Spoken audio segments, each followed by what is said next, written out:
അങ്ങനത്തെ ഒരു ക്യാരക്ടർ, അങ്ങനത്തെ ഒരു അപ്പിയറൻസും ഞാൻ ചെയ്തിട്ടില്ല.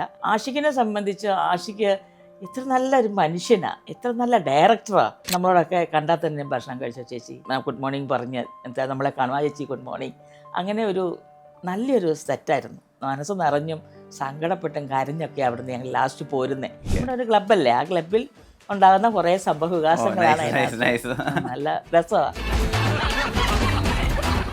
ചില നമ്മുടെ ലുക്കും ചില കാര്യങ്ങളും ഒക്കെ ഉണ്ടല്ലോ. അപ്പം നമ്മൾ സാധാരണ ഒരു സിനിമ ഞാൻ ചെയ്യുന്ന ഒരു എക്സ്പീരിയൻസ് അല്ലായിരുന്നു ഇതിനകത്ത്. അത് വേറൊരു പാറ്റേൺ ആയിരുന്നു. അത് ഞാൻ ആദ്യമായിട്ടാണ്. ഇപ്പോൾ ലാലേട്ടൻ, മമ്മൂക്ക, ദിലീപ് ഇവരെല്ലാം സഹായിക്കുന്നില്ലേ. അമ്മ സംഘടനയ്ക്കുള്ളിൽ ഈ പെൻഷൻ മേടിക്കുന്ന ഒരു ഫണ്ട്, ആദ്യം വലിയൊരു ഫണ്ട് ഉണ്ടായത് എവിടുന്ന? ദിലീപ് 2020 എന്ന് പറഞ്ഞൊരു സിനിമ എടുത്ത് വലിയൊരു എമൗണ്ട് അമ്മയ്ക്ക് തരുക. ഞങ്ങളുടെ കുടുംബമാണിത് അമ്മ സംഘടന എന്ന് പറയുന്നത്. അതിനകത്ത് ഞങ്ങളെല്ലാം സഹോദരന്മാരും ഞങ്ങളുടെ അമ്മയും അമ്മമാരും ഞങ്ങളുടെ സഹോദരിമാരുമാണ് ആ സംഘടനക്കുള്ളിൽ നിൽക്കുന്നത്. ഞാൻ മിക്കവാറും പോകാറാണ്. തിരുവനന്തപുരത്ത് എന്നാൽ ഞാൻ അമ്പിളിച്ചനെ കണ്ടിട്ട് പോരാറുള്ളൂ. കൊറോണ കാരണമാണ് പോകാതിരുന്നത്. അമ്പിളിച്ചേട്ടാ, അപ്പോൾ ഞാൻ ചെന്ന് അമ്പിളിച്ചേട്ടാ മനസ്സിലായോ, ആരാന്ന് പറ എന്ന് പറയുമ്പോൾ നമ്മ ഇങ്ങനെ പറയും, മനസ്സിലായിട്ടുണ്ട്. എൻ്റെ പൊന്നോ, സൂര്യവേ കൊണ്ട് ഒരു രക്ഷയില്ല. ഓരോരുത്തരുടെ പോസ്റ്റ് വരുമ്പോഴത്തേക്കും ഓരോ കമൻറ്റാ. എൻ്റെ പോസ്റ്റ് വന്നപ്പോഴത്തേക്കും ഓ പൊന്നൂസിന് ക്ലോസോ. ഞാൻ ബേസിലിനോട് ചോദിച്ചു, എന്താണ് ബേസിലെ നമ്മളെയൊക്കെ എന്താ വിളിക്കുന്നത്? അയ്യോ ചേച്ചി മറന്നിട്ടാ, ഓർക്കാഞ്ഞിട്ടാ ചേച്ചിക്ക് എന്നെ ഒന്ന് വിളിക്കാമായിരുന്നില്ല എൻ്റെ അടുത്ത് ചോദിച്ചതാ. അപ്പം നമ്മൾ എല്ലാവരോടൊക്കെ ചോദിക്കാൻ പറ്റത്തില്ലല്ലോ, എല്ലാവരും എനിക്കറിയത്തില്ല. അങ്ങനെയുള്ള പടങ്ങൾ വരണം. പൊന്നമ്മ ബാബു ആ ക്യാരക്ടർ നന്നായിട്ട് ചെയ്തു. പക്ഷെ ആ ചെയ്തത് ഞാനല്ല. അവരെ ഏൽപ്പിച്ച കഥാപാത്രം അവർ നന്നായിട്ട് ചെയ്തു. ചെയ്ത കഥാപാത്രം ഞാനല്ല. പിന്നെ ഞാനെന്തിനാ അവരോട് വഴക്കടിക്കുന്നേ എന്നവർ പറഞ്ഞപ്പോൾ എനിക്ക് ഭയങ്കര സന്തോഷമായി. എനിക്കൊരു കലാകാരിയെ മനസ്സിലാക്കാന്ന് പറയുന്നത് തീർച്ചയായും. കാരണം അത് അവരങ്ങനെയാ എന്നെ പറഞ്ഞത്. അത് കേട്ടപ്പോൾ എനിക്ക് ഒരുപാട് സന്തോഷം തോന്നി. അപ്പോൾ എനിക്കത് പാർവതി അത് പറഞ്ഞപ്പോൾ എനിക്ക് ഒത്തിരി ഇഷ്ടപ്പെട്ടു. അത് നല്ല കാര്യമായിട്ട് തന്നെ ഞാൻ പറഞ്ഞത്. ഞാൻ അതും കൂടി ചെയ്യാത്തതുണ്ടായിരുന്നുള്ളൂ, ഞാൻ അതും കൂടെ ചെയ്തു. പൊന്നമ്മ ബാബുവിന് 14 വയസ്സുള്ളപ്പോൾ ഒരു ജോത്സ്യൻ അവരുടെ കൈ നോക്കി പറഞ്ഞു, ഒന്നല്ലെങ്കിൽ 18 വയസ്സാവുമ്പോൾ അല്ലെങ്കിൽ 28 വയസ്സാവുമ്പോൾ നീ വലിയൊരു പ്രശസ്തയാവും. അതെന്ത് കാരണം കൊണ്ടാവുമെന്ന് ആ ജോത്സ്യൻ പറഞ്ഞില്ലെങ്കിൽ പോലും 28 വയസ്സായപ്പോൾ പൊന്നമ്മ ബാബു വലിയ പ്രശസ്തിയിലേക്ക് എത്തി, ഒരു സിനിമാ നടി എന്ന നിലയിൽ. ഇപ്പോൾ റൈഫിൾ ക്ലബിൻ്റെ പുതിയ വിശേഷങ്ങൾ പറയാൻ പൊന്നമ്മ ബാബുവാണ് ചേരുന്നത്. നമസ്കാരം ചേച്ചി. നമസ്കാരം. അങ്ങനെ ഒരു ജോത്സ്യൻ പ്രവചിച്ചിട്ടുണ്ടല്ലേ? ഞാനിങ്ങനെ അന്തം വിട്ടുപോയി. ഇതൊക്കെ നിങ്ങൾ എവിടുന്ന് എടുത്തു എന്നുള്ളത് സത്യമായ കാര്യമാണ്. ചെറുപ്പത്തിലെ അത് നമ്മുടെ മിസ് കുമാരിയുടെ ബ്രദർ വലിയ ആഗ്രഹമായിരുന്നു ഞാൻ സിനിമയിൽ. കാരണം പുള്ളിക്കാരൻ്റെ സിസ്റ്റർ നടിയായിരുന്നല്ലോ മിസ് കുമാരി. അപ്പം അതിന് ശേഷം ഞാൻ വരണമെന്ന് ആഗ്രഹിച്ചു. അതെ. അപ്പോൾ അന്നേരം ഒരു ജോലിസിനെ വിളിച്ചിങ്ങനെ എൻ്റെ കൈ നോക്കിച്ചപ്പോൾ പറഞ്ഞതാ, ഒന്നെങ്കിൽ ഞാൻ 14-15 വയസ്സിനുള്ളിൽ സിനിമയിൽ വരും, ഇല്ലെങ്കിൽ 27-28 വയസ്സിനുള്ളിൽ ഞാൻ സിനിമയിൽ വരും. കറക്റ്റ് ആയിരുന്നു കേട്ടോ എന്നാന്ന് പറഞ്ഞാലും. 27-28 വയസ്സിനുള്ളിലാണ് ഞാൻ സിനിമയിൽ വരുന്നത്. സത്യമായ കാര്യമാണ്. ഇപ്പം റൈഫിൾ ക്ലബ്ബാണ് ഏറ്റവും പുതിയ റിലീസ് സിനിമ. നമ്മൾ ഒട്ടും പ്രതീക്ഷിക്കാത്തൊരു കോമ്പിനേഷനിലാണ് സിനിമ വരുന്നത്. കാരണം ബാബു ചേച്ചിനെ അതായത് നമ്മൾ സാധാരണ ചേച്ചി ഒരുപാട് സിനിമകളുടെ ഭാഗമാവുമെങ്കിൽ പോലും റൈഫിൾ ക്ലബ്ബ് എന്നുള്ള സിനിമയുടെ ടൈറ്റിൽ എഴുതി വരുന്നതിൻ്റെ കൂടെ അതിലത്തെ എല്ലാ കഥാപാത്രങ്ങളും ചെയ്യുന്ന ആക്ടേഴ്സിന്റെ പേരും വരുന്നതിൻ്റെ കൂടെ പൊന്നമ്മ ബാബു എന്നും കൂടി എഴുതി വരുന്ന സമയത്ത് അത് ചേച്ചി എന്ന ആർട്ടിസ്റ്റിന് കൊടുക്കുന്ന ഒരു റെസ്പെക്റ്റാണ്. എത്രയോ കാലമായിട്ട് എത്രയോ ഫിലിം മേക്കേഴ്സ് ചേച്ചിയിലൂടെ സിനിമകൾ സാധ്യമാക്കിയിട്ടുണ്ടെങ്കിൽ ആദ്യമായിട്ട് ഒരു ടൈറ്റിലൊക്കെ എഴുതി വരുന്നത് അതിന്റെ ഒഫീഷ്യൽ പോസ്റ്റർ ലുക്കിൽ. അവിടെ നിന്ന് തന്നെ നമുക്കൊരു ക്യൂരിയോസിറ്റി ബിൽഡ് ആവുന്നുണ്ട്. അതായത് ആഷിഖ് കപൂർ പൊന്നമ്മ ബാബുവിനെ വെച്ച് എന്തായിരിക്കും ചെയ്യാൻ പോകുന്ന സ്ക്രീനിൽ എന്നുള്ളത് അത് വല്ലാത്തൊരു ക്യൂരിയോസിറ്റി ഫാക്ടർ ഉണ്ട്. ശരിക്കും എന്താ റൈഫിൾ ക്ലബിൽ ചെയ്യാൻ പോകുന്നത്? അത് ഇവ പറയത്തില്ല. എന്നാന്ന് വെച്ച് കഴിഞ്ഞാൽ അത് തിയേറ്ററിൽ പടം ഇറങ്ങി നിങ്ങൾ കണ്ടതിന് ശേഷം അതിനകത്ത് കുറേ കാര്യങ്ങളുണ്ട്. കുറച്ച് കാര്യങ്ങളുണ്ട്. അതിപ്പോൾ എനിക്ക് പറയാൻ പറ്റത്തില്ല. എന്തായാലും ഞാനൊരു വ്യത്യസ്ത ഒരു ക്യാരക്ടർ ഞാൻ ഇതുവരെ ചെയ്തിട്ടില്ല. അങ്ങനത്തെ ഒരു ക്യാരക്ടർ, അങ്ങനത്തെ ഒരു അപ്പിയറൻസും ഞാൻ ചെയ്തിട്ടില്ല. അതാണ് എനിക്ക് പറയാനുള്ളൂ ഒറ്റ വാക്കിൽ. എങ്ങനെ ഉണ്ടായിരുന്നു ഒരു ആഷിഖ് കപൂർ സെറ്റ്? ആഷിഖ് കപൂറിൻ്റെ സെറ്റിനെ പറ്റിയിട്ട് ആളുകൾ ഒരുപാട് സംസാരിക്കുക. അതായത് എല്ലാവരെയും ഈക്വലിയാണ് ട്രീറ്റ് ചെയ്യുക, എല്ലാവർക്കും ഈക്വൽ ആയിട്ടുള്ള സൗകര്യങ്ങൾ കൊടുക്കും, അവിടെ വലിയ ആൾ ചെറിയ ആൾ എന്നുള്ള ഡിഫറൻസ് ഇല്ല, എല്ലാവർക്കും കഥയെ പറ്റിയിട്ടൊരു ഏറെക്കുറെ ധാരണ ഉണ്ടായിരിക്കും. എന്തൊക്കെയാണ് ആഷിഖ് കപൂർ സെറ്റിൽ മനസ്സിലാക്കിയ കാര്യങ്ങൾ? സൂപ്പർ സെറ്റായിരുന്നു. ഞങ്ങളെല്ലാം കുറച്ച് കൊല്ലങ്ങൾക്ക് പുറകോട്ട് പോയി. കാരണം ഞങ്ങൾക്ക് അവിടെ ഷൂട്ടെന്ന് പറഞ്ഞാൽ 40 ദിവസമായിരുന്നു ഞങ്ങളെല്ലാം ഒരുമിച്ചുണ്ടായിരുന്നത്. അതിൽ നൈറ്റും പോയി ഡേയും പോകുന്ന സീൻസുകളുണ്ട്. അവിടെ ഡേ നൈറ്റ് പോകുന്ന സീൻസുകൾ അവിടെ ഉണ്ടായിട്ടുണ്ട്. അപ്പോൾ രാവിലെ ഞങ്ങൾ പണ്ടൊക്കെ എന്ന് പറഞ്ഞ സിനിമകളിൽ ഞാൻ വരുമ്പോൾ ക്യാരവൻ ഒന്നും ഉണ്ടായിരുന്നില്ല. ഞങ്ങളൊക്കെ സിനിമ ഷൂട്ടിങ് കഴിഞ്ഞ് മാറി ഇരുന്നൊരു കസേര ഇട്ടോ അല്ലെങ്കിൽ വീടിൻ്റെ തിണ്ണയിലെടുത്തിട്ടുണ്ട് അവിടേക്ക് ഇരുന്നൊക്കെ ഞങ്ങൾ സംസാരിച്ച് ഞങ്ങൾ ഷൂട്ടിങ് ഇപ്പുറത്തോട്ട് ഇരുന്നാൽ ഞങ്ങൾ പരസ്പരം ഞങ്ങളുടെ വീട്ടിലെ വിശേഷങ്ങളും നമ്മുടെ മക്കളെ പറ്റിയും അവർ ഓരോ കാര്യങ്ങളും നമ്മൾ സംസാരിക്കും. അപ്പോൾ ഒന്നും കൂടെ നമ്മൾ ഒരു എന്താ പറയുക, അവിടെ നിന്ന് പിരിഞ്ഞു പോകുമ്പോൾ ഭയങ്കര വിഷമമായിരിക്കും. അത്ര ഒരു ഒരു ഒരു ബന്ധം വരും അവിടെ. ഇന്നത്തെ കാലഘട്ടത്തിൽ അങ്ങനെ ഇല്ല. നമ്മൾ ആരെയും കാണുന്നില്ല. സെറ്റ് ചെല്ലുമ്പോൾ മാത്രം ഹായ് ഗുഡ് മോർണിംഗ്, എപ്പോൾ വന്നു, ആ ക്യാരവനിലായിരുന്നോ ചേച്ചി, ഏത് ക്യാരവൻ, അപ്പുറത്തെ ക്യാരവനിലായിരുന്നോ, അങ്ങനെ ഒരു സംസാരം മാത്രമേ ഉള്ളൂ. ആഷികപ്പൂർ സെറ്റ് എന്ന് പറഞ്ഞാൽ ഞങ്ങൾ 40 ദിവസം അവിടെ ഞങ്ങൾക്ക് അവിടെ ക്യാരവൻ അവിടെ കയറി വരാൻ പറ്റത്തില്ല. കാരണം ഒരു കുന്നിൻ്റെ മേളിലാണ് സെറ്റ് ഇട്ടിരിക്കുന്നത്. നമ്മുടെ മഞ്ഞുമൽ പ്രദേശ് ചെയ്ത അജയ് ശാലിശ്ശേരിയാണ് എൻ്റെ ആർട്ട് വർക്ക് ചെയ്തിരിക്കുന്നത്. അപ്പോൾ ഒരു വലിയൊരു സെറ്റപ്പിൽ ഉണ്ടാക്കി വെച്ചിരിക്കുന്നു. അപ്പോൾ അവിടെ ഞങ്ങൾക്ക് അവിടെ താമസിക്കാനും മേക്കപ്പ് ചെയ്യാനും ഓരോരോ ഭക്ഷണം കഴിക്കാനും എല്ലാവർക്കും അവിടെ ടെൻ്റ് അടിച്ചങ്ങ് ഇട്ടിട്ട് എല്ലാം AC ആക്കിയിരിക്കുക. ക്യാരവൻ്റെ വേറെ ഫെസിലിറ്റീസ് അവിടെ. അപ്പോൾ അതിനകത്ത് ആണുങ്ങളുടെ വിഭാഗം, പെണ്ണുങ്ങളുടെ വിഭാഗം, ആർട്ടിനൊരു വിഭാഗം, മേക്കപ്പിനൊരു വിഭാഗം, കോസ്റ്റ്യൂമിനൊരു വിഭാഗം, അങ്ങനെ അടിച്ചാടി. അപ്പോൾ അതിനകത്ത് ഞങ്ങൾക്ക് ലേഡീസിന് പിന്നെ കട്ടിലുണ്ട്, സോഫയുണ്ട്, ഞങ്ങൾക്ക് ഇരിക്കാം. ഞങ്ങൾക്ക് അവിടെ പിന്നെ TV വെച്ചിട്ടുണ്ട്. ഞങ്ങൾക്ക് എല്ലാ സൗകര്യങ്ങളും ആ മുറിക്കകത്ത് ഒരുക്കിയിട്ടുണ്ട്. ഞങ്ങളെല്ലാം ഈ പല പല റൂമിലായാലും ഞങ്ങളെല്ലാം വന്നിരിക്കുന്നതല്ല ഒരിടത്താണ്. അപ്പം ഭക്ഷണം കഴിക്കുന്ന ഒരു സെൻറ്ററുണ്ട്. അവിടെ എല്ലാം കൂടെ ഞങ്ങൾ കുട്ടേട്ടന്, വാണി വിശ്വനാഥ്, ദർശന, ഉണ്ണിമായ, സുരഭി, ഞങ്ങളെല്ലാവരും, സുരേഷ് കൃഷ്ണ, റാഫി സാറ് എന്ന് വേണ്ട ഞങ്ങളവിടെ തകർത്ത് സത്യം പറഞ്ഞ. പക്ഷെ പിരിഞ്ഞു പോകുമ്പോൾ ഭയങ്കര വിഷമമായിരുന്നു. ആഷിഖിനെ സംബന്ധിച്ച് ആഷിഖ് എത്ര നല്ലൊരു മനുഷ്യനാണ്, എത്ര നല്ല ഡയറക്ടറാണ്. നമ്മളോടൊക്കെ കണ്ടാൽ തന്നെ ഭക്ഷണം കഴിച്ച ചേച്ചി ഗുഡ് മോർണിംഗ് പറഞ്ഞ് എന്താ നമ്മളെ കാണും, ചേച്ചി ഗുഡ് മോർണിംഗ്. അങ്ങനെ ഒരു നല്ലൊരു സെറ്റായിരുന്നു. നല്ലൊരു പുള്ളി തന്നെയായിരുന്നല്ലോ. ക്യാമറയും ഡയറക്ഷനും പുള്ളി തന്നെയായിരുന്നല്ലോ. അതിൻ്റെ തിരക്കഥ എല്ലാം എഴുതിയേക്കുന്ന ചാമ്പുഷ്കറും ദിലീപ് നായർ, സുഹാസും കൂടിയാണ് അതിൻ്റെ സ്ക്രിപ്റ്റും. അതിൻ്റെ സെറ്റ് എനിക്ക് പറഞ്ഞാൽ ഞാനത് തീർക്കത്തില്ല. അതുപോലെയായിരുന്നു അവിടെ. പൊന്നുപോലെയാണ് നോക്കിയത്. ഭയങ്കര സ്നേഹം തന്ന ആ സെറ്റ് അവിടുന്ന്. അത് 40 ദിവസവും നമ്മുടെ ഹൃദയത്തിൽ സൂക്ഷിക്കാൻ, അങ്ങേയറ്റം വരെ സൂക്ഷിക്കാനുള്ള സ്നേഹവും സൗഹൃദവും ഒക്കെ അവിടുന്ന് മനസ്സ് നിറഞ്ഞും സങ്കടപ്പെട്ടും കരഞ്ഞൊക്കെ അവിടുന്ന് ഞങ്ങൾ ലാസ്റ്റ് പോരുന്നത്. ഇന്നും ഞങ്ങളെല്ലാം ഒന്ന് ഒത്ത് ഇനിയിപ്പോൾ ഞങ്ങൾക്ക് ഇതിൻ്റെ കാര്യങ്ങളായിട്ട് ഇനി വരുക. അപ്പോൾ ഇനി എല്ലാവരും ഒരുമിച്ച് കാണുന്ന ആ ഒരു ത്രില്ലിൽ ഞങ്ങൾ ഇരിക്കുക. നമുക്കെല്ലാം കാണണം, അടിച്ചു പൊളിക്കണം എന്നും പറഞ്ഞ് ഞങ്ങൾ ആ ഒരു ഭയങ്കര ആവേശത്തിലാണ്. ഈ ആഷിഖ് കപൂർ സിനിമയിൽ പറയുന്നൊരു കൈൻഡ് ഓഫ് രാഷ്ട്രീയമുണ്ട്. അത് ഈ സിനിമയിൽ ട്രീസറിൽ തന്നെ നന്നായിട്ട് പ്ലേസ് ചെയ്തിട്ടുണ്ട്. അതായത് ഹനുമാൻ കൈൻഡ് ചെയ്യുന്ന ക്യാരക്ടർ ഇവിടെ ആണുങ്ങളാരും ഇല്ലെന്ന് ചോദിക്കുന്ന സമയത്താണ് വാണിയത് ഇങ്ങനെ ഇരുട്ടിൽ നിന്ന് ഇങ്ങനെ വെളിച്ചത്തിലേക്ക് കയറുന്നത്. അത്ര ഒരു മാസ് എഫക്റ്റാണ്. ശരിക്കും നമ്മൾ പറയുന്ന സൂപ്പർ സ്റ്റാർസിന്റെ ഒരു ഷ്രിൽ ഔട്ടിൽ നടന്നു വരുന്ന അതേ ഫീലാണ് നമുക്ക്. ആ ഒറ്റ വളരെ സെക്കൻഡ്സ് കൊണ്ടുള്ള നേരം കൊണ്ട് തന്നെ നമുക്ക് തോന്നിയത്.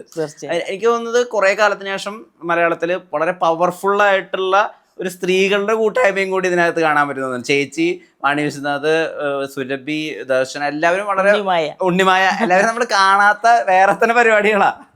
അങ്ങനെ ഉണ്ടോ സിനിമ? വ്യത്യസ്തതയാണ് എല്ലാം. എല്ലാവർക്കും പ്രതീക്ഷിക്കാത്ത ഒരു വ്യത്യസ്തത ഈ പടത്തിനകത്ത് കൊണ്ടുവന്നിട്ടുണ്ട് എല്ലാ ക്യാരക്ടറിലും. അപ്പോൾ അത് ഇപ്പോൾ ദിലീഷ് പോത്തനല്ല അതിനകത്ത്. ദിലീഷ് പോത്തനുണ്ട്, ആർഡിക്സിലെ നമ്മുടെ വിഷ്ണു ഉണ്ട്, പ്രശാന്ത് മുരളി ഉണ്ട്.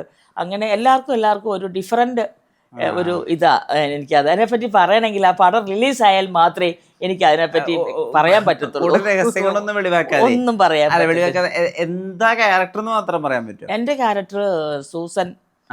ഞാൻ പൊന്നൂസ് എന്നാണ് എൻ്റെ ഹസ്ബൻഡിന്റെ പേര്. രാമേട്ടനാണ് എൻ്റെ ഹസ്ബൻഡായിട്ട് അഭിനയിക്കുന്നത്. ആ പുള്ളിയുടെ വൈഫായിട്ടാണ് ഞാൻ. നമ്മുടെ ഒരു ക്ലബ്ബല്ലേ, ആ ക്ലബിൽ ഉണ്ടാകുന്ന കുറേ സംഭവ വികാസങ്ങളാണ് അതിനകത്ത്. നല്ല രസമാണ്. അത് നമ്മൾ അനുരാഗ് സാറുണ്ട് അതിനകത്ത്, ഹോളിവുഡിൽ നിന്ന് ഉള്ള ഉണ്ട്. പുള്ളി അവിടെ നമ്മൾ സാറ് അഭിനയിക്കാനുണ്ടായിരുന്നു. നല്ലൊരു മനുഷ്യൻ. നമ്മൾ പുള്ളി പടത്തിലൊക്കെ ഭയങ്കര വില്ലനായിട്ട് കാണുന്ന ആളല്ലേ. എന്ത് സ്നേഹമാണ്. പുള്ളിയൊന്നും കാരവനിൽ പോയി ഇരുന്നിട്ടേ ഇല്ല. പുള്ളി ഞങ്ങളോടൊപ്പം തന്നെ വന്നിരുന്ന് അതിനകത്ത് വന്നിരുന്ന് ഭക്ഷണം കഴിക്കുക. ഞങ്ങളോടൊപ്പം ഭാഷ മനസ്സിലായില്ലെങ്കിലും ഞങ്ങളോടൊപ്പം തന്നെ വന്നിരിക്കുക. ഞങ്ങൾ അവിടുന്ന് ഹിന്ദി ഇവിടുന്ന് ഹിന്ദിയൊക്കെ തപ്പിപ്പെറുക്കി സാറിനോടും മലയാളത്തിലും ഇംഗ്ലീഷിലും ഒക്കെ മിക്സ് ചെയ്തൊക്കെ ഞങ്ങൾ കമ്മ്യൂണിക്കേറ്റ് ചെയ്തുകൊണ്ടിരുന്നത്. അതെല്ലാം ആസ്വദിക്കുകയും സാറ് തന്നെ പറഞ്ഞു, നിങ്ങളൊക്കെ എന്ത് സ്നേഹത്തിലാണ് ഇവിടെ കഴിയണേ, നിങ്ങൾ തമ്മിൽ എന്ത് രസമാണ് ഇവിടെ. ഞങ്ങളെ ആ എല്ലാം കണ്ടിട്ട് സാറിന് അങ്ങ് ഭയങ്കര ഇഷ്ടപ്പെട്ടു. പിന്നെ ബോളിവുഡിലൊന്നും അങ്ങനെയല്ലല്ലോ, മൊത്തത്തിൽ സിസ്റ്റമാറ്റിക് അല്ലേ കാര്യങ്ങൾ. എല്ലാവരും ഇൻഡിപെൻഡൻ്റ് ആയിട്ട് എവിടെയെങ്കിലും ഒക്കെ ഇങ്ങനെ മാറി ഇരിക്കുവാണല്ലോ. ഇവിടെ വന്ന് കണ്ടപ്പോൾ എല്ലാവരും ഒരുമിച്ച് കൂട്ടമായിട്ട് എല്ലാവരും ഇരിക്കുന്നു, തമാശ പറയുന്നു, ചിരിക്കുന്നു. ഞങ്ങൾ ഇടവേളയിൽ ഞങ്ങളെല്ലാവരും ചീട്ട് കളിക്കുന്നു. ഓരോരുത്തരെ വിളിക്കുമ്പോൾ ഞങ്ങൾ അവിടെ നിന്ന് ഓടുന്നു. അങ്ങനെ രസമായിരുന്നു. ഒരു ടുഗദർനെസ് ഉണ്ട്.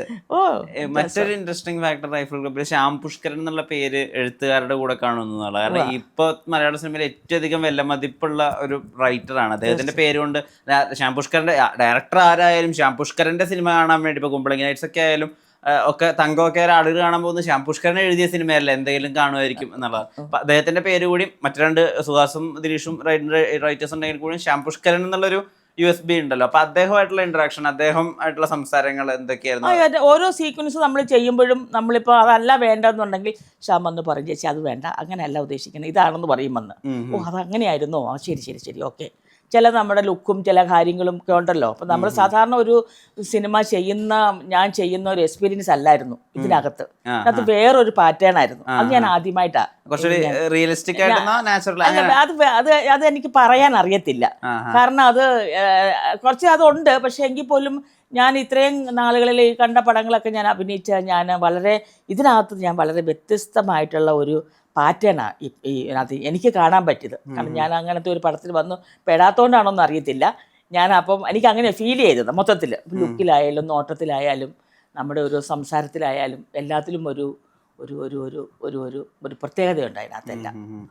മറ്റു സിനിമ സെറ്റുകളായിട്ട് കമ്പയർ ചെയ്യില്ല. പക്ഷെ ഇതിലെനിക്ക് തോന്നുന്നു ചേച്ചിക്ക് എന്താ ചെയ്യാൻ തോന്നുന്നത്, അങ്ങനെ ചെയ്യൂ, കുറേ കൂടി സ്വാതന്ത്ര്യമൊക്കെ തരുന്ന അങ്ങനത്തെ, ചേച്ചിനെ ഇതുവരെ കാണാത്ത രീതിയിലാണ് അവതരിപ്പിക്കുന്നത്, അതുകൊണ്ട് ചേച്ചി ഇഷ്ടത്തിന് ചെയ്തോളൂ, അങ്ങനത്തെ ഒരു സ്വാതന്ത്ര്യം കൂടി തരുന്ന കാര്യമുണ്ട്. തീർച്ചയായും ഉണ്ട്. പക്ഷെ എങ്കിൽ പോലും നമ്മൾ ഒരു എന്താ പറയുന്ന കുറച്ച് ഇളകി മറിഞ്ഞൊക്കെ ചെയ്യുന്ന ഒരു സംഭവമൊക്കെ ആയിട്ടില്ലായിരുന്നു. പക്ഷെ ഇതിനകത്ത് അങ്ങനെ അങ്ങനത്തെ ഒരു സംഭവമല്ല.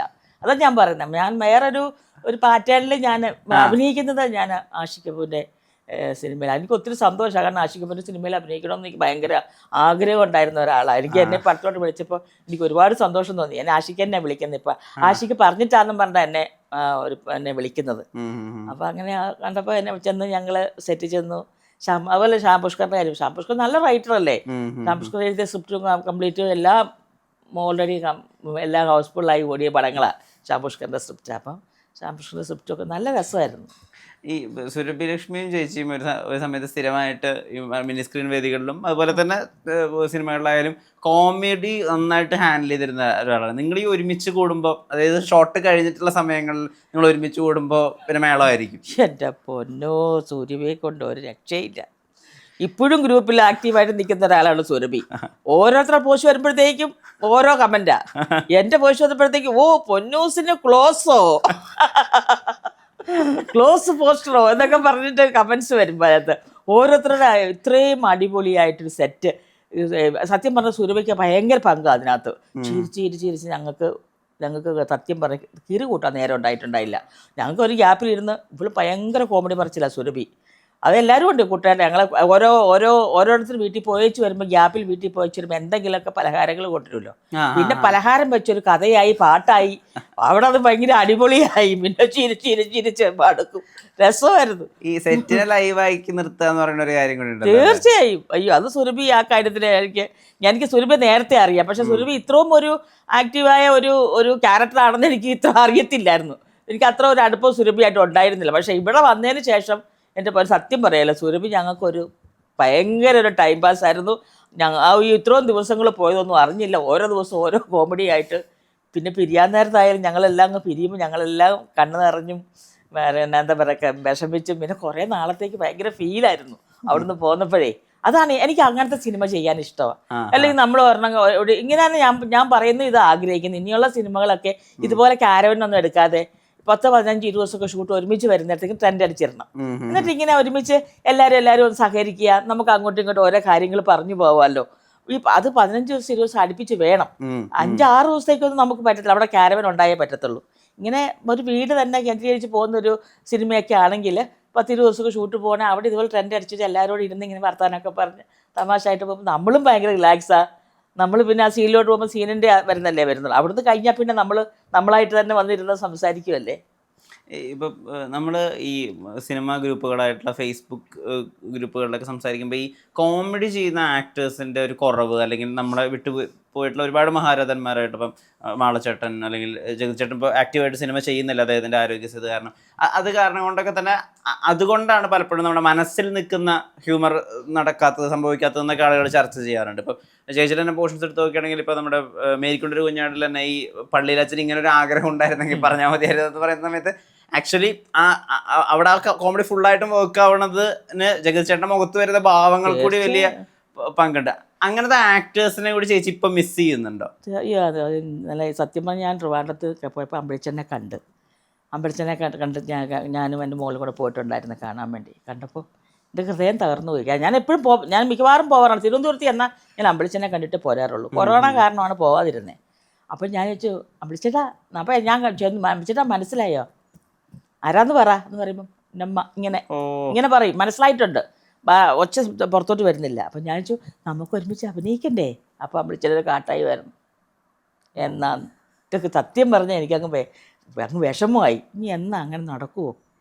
ഇനി അമ്പലച്ചേട്ടനിപ്പോൾ ഒരു റിയാക്ഷനും ആ കാട്ടായം കണ്ടപ്പോഴേ എനിക്കങ്ങ് വിഷമമായിപ്പോയി. അമ്പലച്ചേട്ടനൊക്കെ ഇല്ലാത്തതുകൊണ്ടുള്ള ഒരുപാട് വേഷങ്ങൾ നമുക്കൊക്കെ ഇല്ലാണ്ടായിപ്പോയി. നമുക്കൊക്കെ ഒരുപാട് കഥാപാത്രങ്ങൾ ഇപ്പോൾ ഒരുപാട് ആൾക്കാർ പോയല്ലോ. ഇപ്പോൾ ഒരുപാട് കുറച്ച് ഇന്നസെന്റ് ചേട്ടന്, മറ്റേ രാജൻ പി ദേവ്, മറ്റേ മുരളിച്ചേട്ടന്, ഖനീഫിക്ക, എല്ലാവരും കുറേ പേര് പോയപ്പോൾ നമ്മുടെ കഥാപാത്രങ്ങളും അവിടെ മിസ്സായി സ്റ്റക്കായി. അപ്പോൾ അത് അവരുടെ ഒരു വിടവ് നികത്താൻ ഇന്നും മലയാള സിനിമയിൽ ആരും വന്നിട്ടില്ല. അമ്പലച്ചേട്ടൻ്റെ ഒക്കെ സ്ഥാനത്ത് നമുക്ക് ആരെങ്കിലും വരെ കാണാൻ പറ്റുമോ? പറ. സാമ്രാട്ടിന് ഒരു പേര് മാത്രമേ ഉള്ളൂ. പറ്റുമോ? പറ്റത്തില്ല. പിന്നെ ഇപ്പോഴത്തെ ഒരു ന്യൂജൻ സിനിമകൾ എന്ന് പറഞ്ഞാൽ അവരെ സംബന്ധിച്ച് അവർ പറയുന്നത് വെച്ചാൽ ഇപ്പോൾ അവർ എന്ന് വെച്ചാൽ അവർ പണ്ട് സിനിമകൾ കാണുമ്പോൾ, പണ്ടത്തെ സിനിമകൾ കാണുമ്പോൾ അവരൊക്കെ 10ാം ക്ലാസ്സും +2 ഒക്കെ ആയിരുന്നു. ഇപ്പോൾ നമ്മുടെയൊക്കെ സിനിമകൾ കണ്ടിട്ടുണ്ടെങ്കിൽ പിന്നെ അവർ അവരുടേതായ കാര്യങ്ങളിൽ വന്നു കഴിയുമ്പോൾ പിന്നെ അവരുടേതായ രീതിയിൽ പടം വരുമ്പോൾ പെട്ടെന്ന് നമ്മളെ പെട്ടെന്ന് ഓർത്തിരിക്കത്തില്ല. അവരിപ്പോഴത്തെ ഒരു ഇതിലേ വരത്തുള്ളൂ. പിന്നെ പലരും എന്നോട് പറയും മനോ ചേച്ചി ഞങ്ങൾ മിസ്സാവുന്നതാണ്, പലപ്പോഴും ഞങ്ങളുടെ ഓർമ്മയിൽ കിട്ടാത്തതുകൊണ്ടാണ്, ചേച്ചിക്ക് ഞങ്ങളൊന്ന് വിളിക്കാമല്ലോ എന്നൊക്കെ എന്നെ പലരും എൻ്റെ അടുത്ത് ചോദിച്ചിട്ടുണ്ട്. ഞാൻ പലപ്പോഴും ആലോചിച്ചിട്ടുണ്ട് തന്നെയാണ് ന്യൂജൻ സിനിമകളൊക്കെ നമുക്ക് ഈ ഹ്യൂമർ ചെയ്യാനും അതിൽ ചെയ്യാൻ എന്താണ് വരാത്തത്, അല്ല എന്താണ് ഇങ്ങനെ ഒരു നമുക്ക് ഇങ്ങോട്ട് കയറി വരാത്തത് ഞാൻ ആലോചിക്കാറുണ്ടായിരുന്നു. അപ്പോഴാണ് എന്നോട് മറ്റേ ബേസിൽ എൻ്റെ അടുത്ത് പറഞ്ഞു ബേസിൽ ജോസഫ്. ഞാൻ ബേസിലിനോട് ചോദിച്ചു എന്താണ് ബേസിൽ നമ്മളെയൊക്കെ എന്താ വിളിക്കുന്നത്? അയ്യോ ചേച്ചി മറന്നിട്ടാ, ഓർക്കാഞ്ഞിട്ടാ ചേച്ചിക്ക് എന്നെ ഒന്ന് വിളിക്കാമായിരുന്നില്ല എൻ്റെ അടുത്ത് ചോദിച്ചതാ. അപ്പം നമ്മൾ എല്ലാവരോടൊക്കെ ചോദിക്കാൻ പറ്റത്തില്ലല്ലോ, എല്ലാവരും എനിക്കറിയത്തില്ല. അപ്പം അങ്ങനെ അപ്പോൾ നമ്മൾ അങ്ങനെയുള്ള പടങ്ങൾ വരുമ്പോഴാണ് ആൾക്കാർ നമ്മളെ നോട്ട് ചെയ്യത്തുള്ളൂ. ചേച്ചി ആ പടത്തിലുണ്ടല്ലോ, അപ്പോൾ ആ കഥാപാത്രം വരുമ്പോൾ ഇന്നത് ചെയ്യാം. അങ്ങനെയാണ് പല ആൾക്കാർ ഇപ്പോൾ സിനിമയിൽ പണ്ട് റിട്ടേൺ ഇരുന്ന ആൾക്കാരെല്ലാം ഇപ്പോൾ സിനിമകളിൽ സജീവമായിട്ട് വന്നു. കാരണം അവർക്ക് വേഷങ്ങൾ കിട്ടിയപ്പോൾ അവരാ പടത്തിലുണ്ടല്ലോ, അത് കൊള്ളാമല്ലോ. അപ്പോഴാണ് പിന്നീട് നമുക്ക് പടങ്ങൾ വരുന്നത്. അപ്പോൾ അതുകൊണ്ട് കോമഡി ചെയ്യാൻ അപ്പോൾ ആൾക്കാർ ഇപ്പോഴും നമുക്ക് ഇൻഡസ്ട്രിയിൽ കുറവാണ്. നമ്മുടെ ആൾക്കാരുകൾ എന്താ പറയുക എല്ലാം ഇങ്ങനെ ചില സുഖമില്ലാണ്ട് കുറേ പേര് നമ്മളെ വിട്ടുപോയി. ഈ ഇപ്പം കോമഡിയുടെ തന്നെ ട്രാക്കും ഒരുപാട് മാറില്ല. ഇപ്പം ആവേശം എന്നുള്ള സിനിമയിലുള്ള കോമഡി നമ്മൾ മുമ്പ് കണ്ടിരുന്ന പോലത്തെ ഒരു വെർബൽ ഹ്യൂമർ അല്ല, അല്ലെങ്കിൽ പ്രേമലൂരിലുള്ള തമാശ നമ്മൾ കാണുന്നതല്ല. ഈ കോമഡിയിലത്തെ മാറ്റം ഇപ്പൊ ചേച്ചി ഹ്യൂമറിനോട്ട് ഒരുപാട് ട്രാവൽ ചെയ്തിട്ടുള്ളതാണ് കഥാപാത്രങ്ങൾ ചെയ്തത്. ഈ കോമഡിയുടെ മാറ്റം ഉണ്ടല്ലോ, മാത്രമല്ല ഇപ്പൊ പണ്ടത്തെ പോലെ അല്ല ഉത്തരവാദിത്തത്തോടുകൂടി കോമഡി എഴുതാൻ പറ്റൂ, ബോഡി ഷേമിംഗ് തമാശ എഴുതാൻ പറ്റില്ല, പൊളിറ്റിക്കലി കറക്റ്റ് ആയിരിക്കണം. ഈ കോമഡിയുടെ മാറ്റത്തിനെ ചേച്ചി ഒരു ആർട്ടിസ്റ്റ് എന്നുള്ള രീതിയിൽ എങ്ങനെയാ നോക്കുന്നത്? നല്ല കാര്യമല്ലേ, മാറ്റങ്ങൾ എപ്പോഴും നല്ലതല്ലേ, നാച്ചുറലായിട്ടല്ലേ. പണ്ടൊക്കെ കുറച്ചൊക്കെ ഒരു നമുക്ക് ഡ്രാമ അല്ലെങ്കിൽ ഒരു കയറി ശകലം ഉള്ളിടത്ത് വരും. ഇപ്പോൾ ഒരു നാച്ചുറലായിട്ട് അങ്ങ് പോകുന്നതല്ലേ. ഇപ്പോഴത്തെ കോമഡിയൊക്കെ എനിക്കിഷ്ടമാണ്. നാച്ചുറലായിട്ട് പോകും, നമ്മൾ നാച്ചുറലായിട്ട് പറയുന്ന പോലെയല്ലേ അതും അങ്ങോട്ട് പോകുന്നത്. അതിനെയും ആൾക്കാർ സ്വീകരിക്കുന്നില്ലേ. ഇപ്പം നമ്മൾ മാറ്റം വന്നു കോമഡി അത് ശരിയല്ല എന്ന് പറയുന്നതിനോട് എനിക്ക് യോജിപ്പില്ല. ഞാൻ പറയുന്നത് ഇപ്പോഴത്തെ ആ ഹ്യൂമർ പോകുന്നതും നല്ല കാര്യം തന്നെയാണ് ഞാൻ പറയുന്നത്. നല്ലതായിട്ട് എനിക്ക് തോന്നിയിട്ടുള്ളത്, നല്ല അഭിപ്രായം എനിക്ക് പറയാനുള്ളൂ. ഇപ്പം ചേച്ചി തന്നെ വളരെ റെയറായിട്ട് ഒരാൾക്ക് കിട്ടുന്ന കുറച്ച് ഭാഗ്യവും അപൂർവതയായിട്ടുള്ള കുറച്ച് കാര്യങ്ങളുണ്ട്. ഇപ്പം മമ്മൂക്കയുടെ തന്നെ കൂട്ടുകാരൻ്റെ ഭാര്യയും അതുപോലെ തന്നെ മമ്മൂക്കയുടെ തന്നെ ഡാൻസ് ടീച്ചറുമായിട്ട് അഭിനയിച്ച ഒരേ ഒരു നടി ചിലപ്പോൾ ചേച്ചിയായിരിക്കും. വളരെ റെയറായിട്ട് അങ്ങനെ ഒരു കാര്യം. അതായത് മമ്മൂക്കയുടെ ഡാൻസ് ടീച്ചർ, അതായത് മമ്മൂക്ക ഡാൻസ് ചെയ്യുന്ന സിനിമകൾ, ഐ മീൻ ഡാൻസ് ഒക്കെ പ്രധാനമായിട്ട് ചെയ്യുന്ന സിനിമകൾ വളരെ കുറവാണ്. അതിന് ഡാൻസ് ടീച്ചറായിട്ട് ഒരാൾ വരിക എന്ന് പറയുന്നത് ഈ തുർപ്പുഖാനിലെ സീനെ ഭയങ്കര റിപ്പീറ്റ് വാല്യൂ ഉള്ളതാണ്. ഇപ്പോഴും ഈ സിനിമയിൽ ഈ ചാനൽസിലൊക്കെ സിനിമയുടെ കോമഡി രംഗങ്ങളുണ്ട് എപ്പോഴും ഇടുന്നൊരു സീനും കൂടിയത്. ഈ തുർപ്പുഖാനിലെ ആ സീനിൻ്റെ ഓർമ്മകൾ എന്താണ്? തുർപ്പുഖാനിൽ ഞാൻ എന്നെ വിളിക്കുമ്പോൾ അതിനു മുമ്പ് ഞാൻ മമ്മൂക്കയുടെ അഭിനയിച്ച കുറേ പടങ്ങളുണ്ട്. ഞാൻ ബൽറാം വേഴ്സസ് താരാദാസ് പടം കഴിഞ്ഞ് വന്നിട്ടാണ് ഈ തുറുപ്പുകല്ലാലോട്ട് കയറുന്നത്. അപ്പോൾ എന്നെ ഇപ്പോൾ കൺട്രോൾ വിളിച്ചിട്ട് പറഞ്ഞു ഒരു ടീച്ചറായിട്ടാണ് എന്ന് പറഞ്ഞു. അപ്പോൾ ഞാൻ ടീച്ചർ എന്നുള്ളപ്പോൾ ഡാൻസ് ടീച്ചർ എന്ന് ടീച്ചറാണെന്നാ പറഞ്ഞുള്ളൂ. അപ്പം ഞാൻ അവിടെ ചെന്ന് കഴിഞ്ഞപ്പോഴത്തേക്ക് അറിയുന്നത് ഡാൻസ് ടീച്ചറാണെന്ന്. അതിന് മമ്മൂക്കനെ പഠിപ്പിക്കാൻ വേണ്ടി. അപ്പോൾ എൻ്റെ അടുത്ത് സുരാജ് വെഞ്ഞാറമൂട് പറഞ്ഞേ, അയ്യോ അത് എന്നാ പിന്നെ പത്മ സുബ്രഹ്മണ്യൻ ഇങ്ങനെ കുറേ ആൾക്കാരുടെ പേര് പറഞ്ഞായിരുന്നു അവിടെ മമ്മൂക്ക ഡാൻസ് പഠിപ്പിക്കാനായിട്ട്. അത് പൊന്നുവാണോ അത് ചെയ്തതെന്ന് ചോദിച്ചു. ഞാൻ പറഞ്ഞു ഞാനാ ചെയ്തതെന്ന് പറഞ്ഞത്. അപ്പം ഞാൻ അവിടെ ചെല്ലുമ്പോഴാണ് വരുന്നത്. അപ്പം ഓൾറെഡി ഞാനൊരു ഡാൻസറാണ്. അപ്പോൾ ഡാൻസർ ആയതുകൊണ്ട് എനിക്ക് താളം പിടിക്കാനും എനിക്കറിയില്ല. ഞാനൊരു ഡാൻസർ അല്ല എന്നുണ്ടെങ്കിൽ എനിക്ക് താളം പിടിക്കാനോ ഒട്ടാനോ ചിലപ്പോൾ ശരിയായെന്ന് വരില്ല. അപ്പം അതുകൊണ്ട് എനിക്ക് ഡാൻസ് ടീച്ചർ കണ്ടപ്പോൾ എനിക്ക് ഭയങ്കര സന്തോഷമായി. ഒന്നുമില്ല മമ്മൂക്ക ഡാൻസ് പഠിപ്പിക്കുന്നത് ഡാൻസ് ടീച്ചറല്ലേ. അപ്പോൾ അങ്ങനെ ചിലപ്പോൾ മമ്മൂക്ക പറഞ്ഞു. അപ്പം മമ്മൂക്ക ഉണ്ട് അവിടെ ഞാൻ ചെല്ലുമ്പോൾ. മമ്മൂക്ക പറഞ്ഞു ടീച്ചറാണ്, ഡാൻസ് ടീച്ചറാണെന്ന് പറഞ്ഞു. ഞാൻ പറഞ്ഞു ഞാൻ ഓക്കെ, എനിക്ക് സമ്മതം എനിക്ക് ചെയ്യാനായിട്ട്. പക്ഷെ ആ തിയേറ്ററിൽ ഞാൻ ഓർക്കുമായിരുന്നു മമ്മൂക്ക ചവിട്ടുമ്പോൾ മമ്മൂക്കടക്ക് കയ്യടി കൂട്ടത്തിൽ എനിക്കൂടെ കയ്യടി മനസ്സിലായോ? അങ്ങനെ കുറേ കയ്യടി തിയേറ്ററിൽ കിട്ടിയിട്ടുണ്ട് എനിക്ക് മമ്മൂക്കയുടെ കൂടെ പല പടങ്ങളിൽ അഭിനയിച്ചിട്ട്. അതുപോലെ തന്നെ എടുത്ത് പറയേണ്ട ഒരു ഇതാണ് ഈ താപ്പാനയില് മറ്റേ കൂട്ടുകാരന്റെ ഭാര്യയാണല്ലോ, കൂട്ടുകാരന്റെ പ്രായം കൂടിയ ഭാര്യയാണ്. അപ്പൊ ഈ എപ്പോഴും ആ ക്യാരക്ടർ നൂരണ്ടാന്നുള്ള ക്യാരക്ടർ ചെയ്ത അദ്ദേഹം, അപ്പൊ അദ്ദേഹം പറയുന്നുണ്ട് അവളുടെ ഒരു ചിക്കൻ കറി എന്ന് പറയുന്ന സാധനം, ബീഫ് കറി നമ്മൾ ഒട്ടും പ്രതീക്ഷിക്കാത്തൊരു സീക്വൻസ് തന്നെ താപ്പാനയിലും. അതും ഭയങ്കര കയ്യടിയായിരുന്നു തിയേറ്ററിൽ. ആ എപ്പിസോഡ് എല്ലാവർക്കും ഭയങ്കര ഇഷ്ടപ്പെട്ട സീക്വൻസ് ആയിരുന്നു. തന്നെ കുറേ പേര് വിളിച്ച് ഇന്നും അത് തന്നെ എവിടെയെങ്കിലും വെച്ച് ആൾക്കാർ കാണുമ്പോൾ എന്നോട് ഇങ്ങനെ പറയാറുണ്ട്. പിന്നെ തിയേറ്ററിലൊക്കെ പോകുമ്പോഴത്തേക്കും എൻ്റെ അന്നാമ്മേ ബീഫ് കറി ഇതൊക്കെ പിള്ളേരെ ഇറക്കിയിരുന്ന് ഇങ്ങനെ പറയുന്നുണ്ട്. അപ്പോൾ ഞാൻ വിചാരിക്കും അവരാ പടത്തിൻ്റെ കഥാപാത്രം ഇഷ്ടപ്പെട്ടുകൊണ്ടല്ലേ അവർ നമ്മളെ കാണുമ്പോൾ ഇങ്ങനെ ബീഫ് ഫ്രൈ വാവ് എന്നൊക്കെ പറഞ്ഞിട്ട് ഇടുമ്പോൾ ഞാൻ ചിരിച്ചോണ്ട് ഇങ്ങനെ പോരും. അവരത്ര മനസ്സിലായിട്ട് എടുത്തല്ലേ എന്ന് വിചാരിച്ചിട്ട്. ചേച്ചി മറ്റൊരു ക്യാരക്ടറിനെ പറ്റി ഇവിടെ ചോദിച്ചറിയാൻ ആഗ്രഹമുണ്ട്. അതെന്താണെന്ന് വെച്ചാൽ അത് കുറച്ചധികം പ്രശ്നമുണ്ട് അതിനകത്ത്. അത് ഭയങ്കര ഗൗരവമുള്ളൊരു കാര്യം. അത് ചേച്ചി എങ്ങനെ ചെയ്തു എന്നുള്ള അറിയാനാണ്. ഇപ്പം പ്രജ എന്നുള്ളൊരു സിനിമ നടക്കുന്നു. അതിന് ചേച്ചി ചെയ്യുന്ന ഒരു ക്യാരക്ടറിന് വളരെയധികം റിയൽ ലൈഫ് ആയിട്ടുള്ള ഒരു ക്യാരക്ടറായിട്ട് സാമ്യം ഒക്കെ ഉണ്ട്. നമുക്കത് നമ്മളങ്ങനെ അതിനെ മനസ്സിലാക്കിയിട്ടുള്ളത്. ഇപ്പോൾ ഗിരിജയടത്തി എന്നുള്ള ക്യാരക്ടറിനെ പറ്റി പറയുന്നത് അത് അന്ന് കേരള രാഷ്ട്രീയത്തിലുള്ള ഒരു ലേഡീനെ ആയിട്ട് സാമ്യമുള്ള രീതിയിൽ അന്ന് അതിനെ മനസ്സിലാക്കിയിട്ടുള്ളത്. അപ്പോൾ അന്ന് ഇപ്പം അവരത്രയും അന്നത്തെ അത്രയും ആക്റ്റീവ് അല്ല. അന്ന് അവരുടെ സ്റ്റേറ്റ്മെന്റ്സ് ആയാലും അവരുടെ രാഷ്ട്രീയമൊക്കെ ആയാലും അത്രയധികം കത്തി നിൽക്കുന്ന ഒരു രീതിയിലാണ്.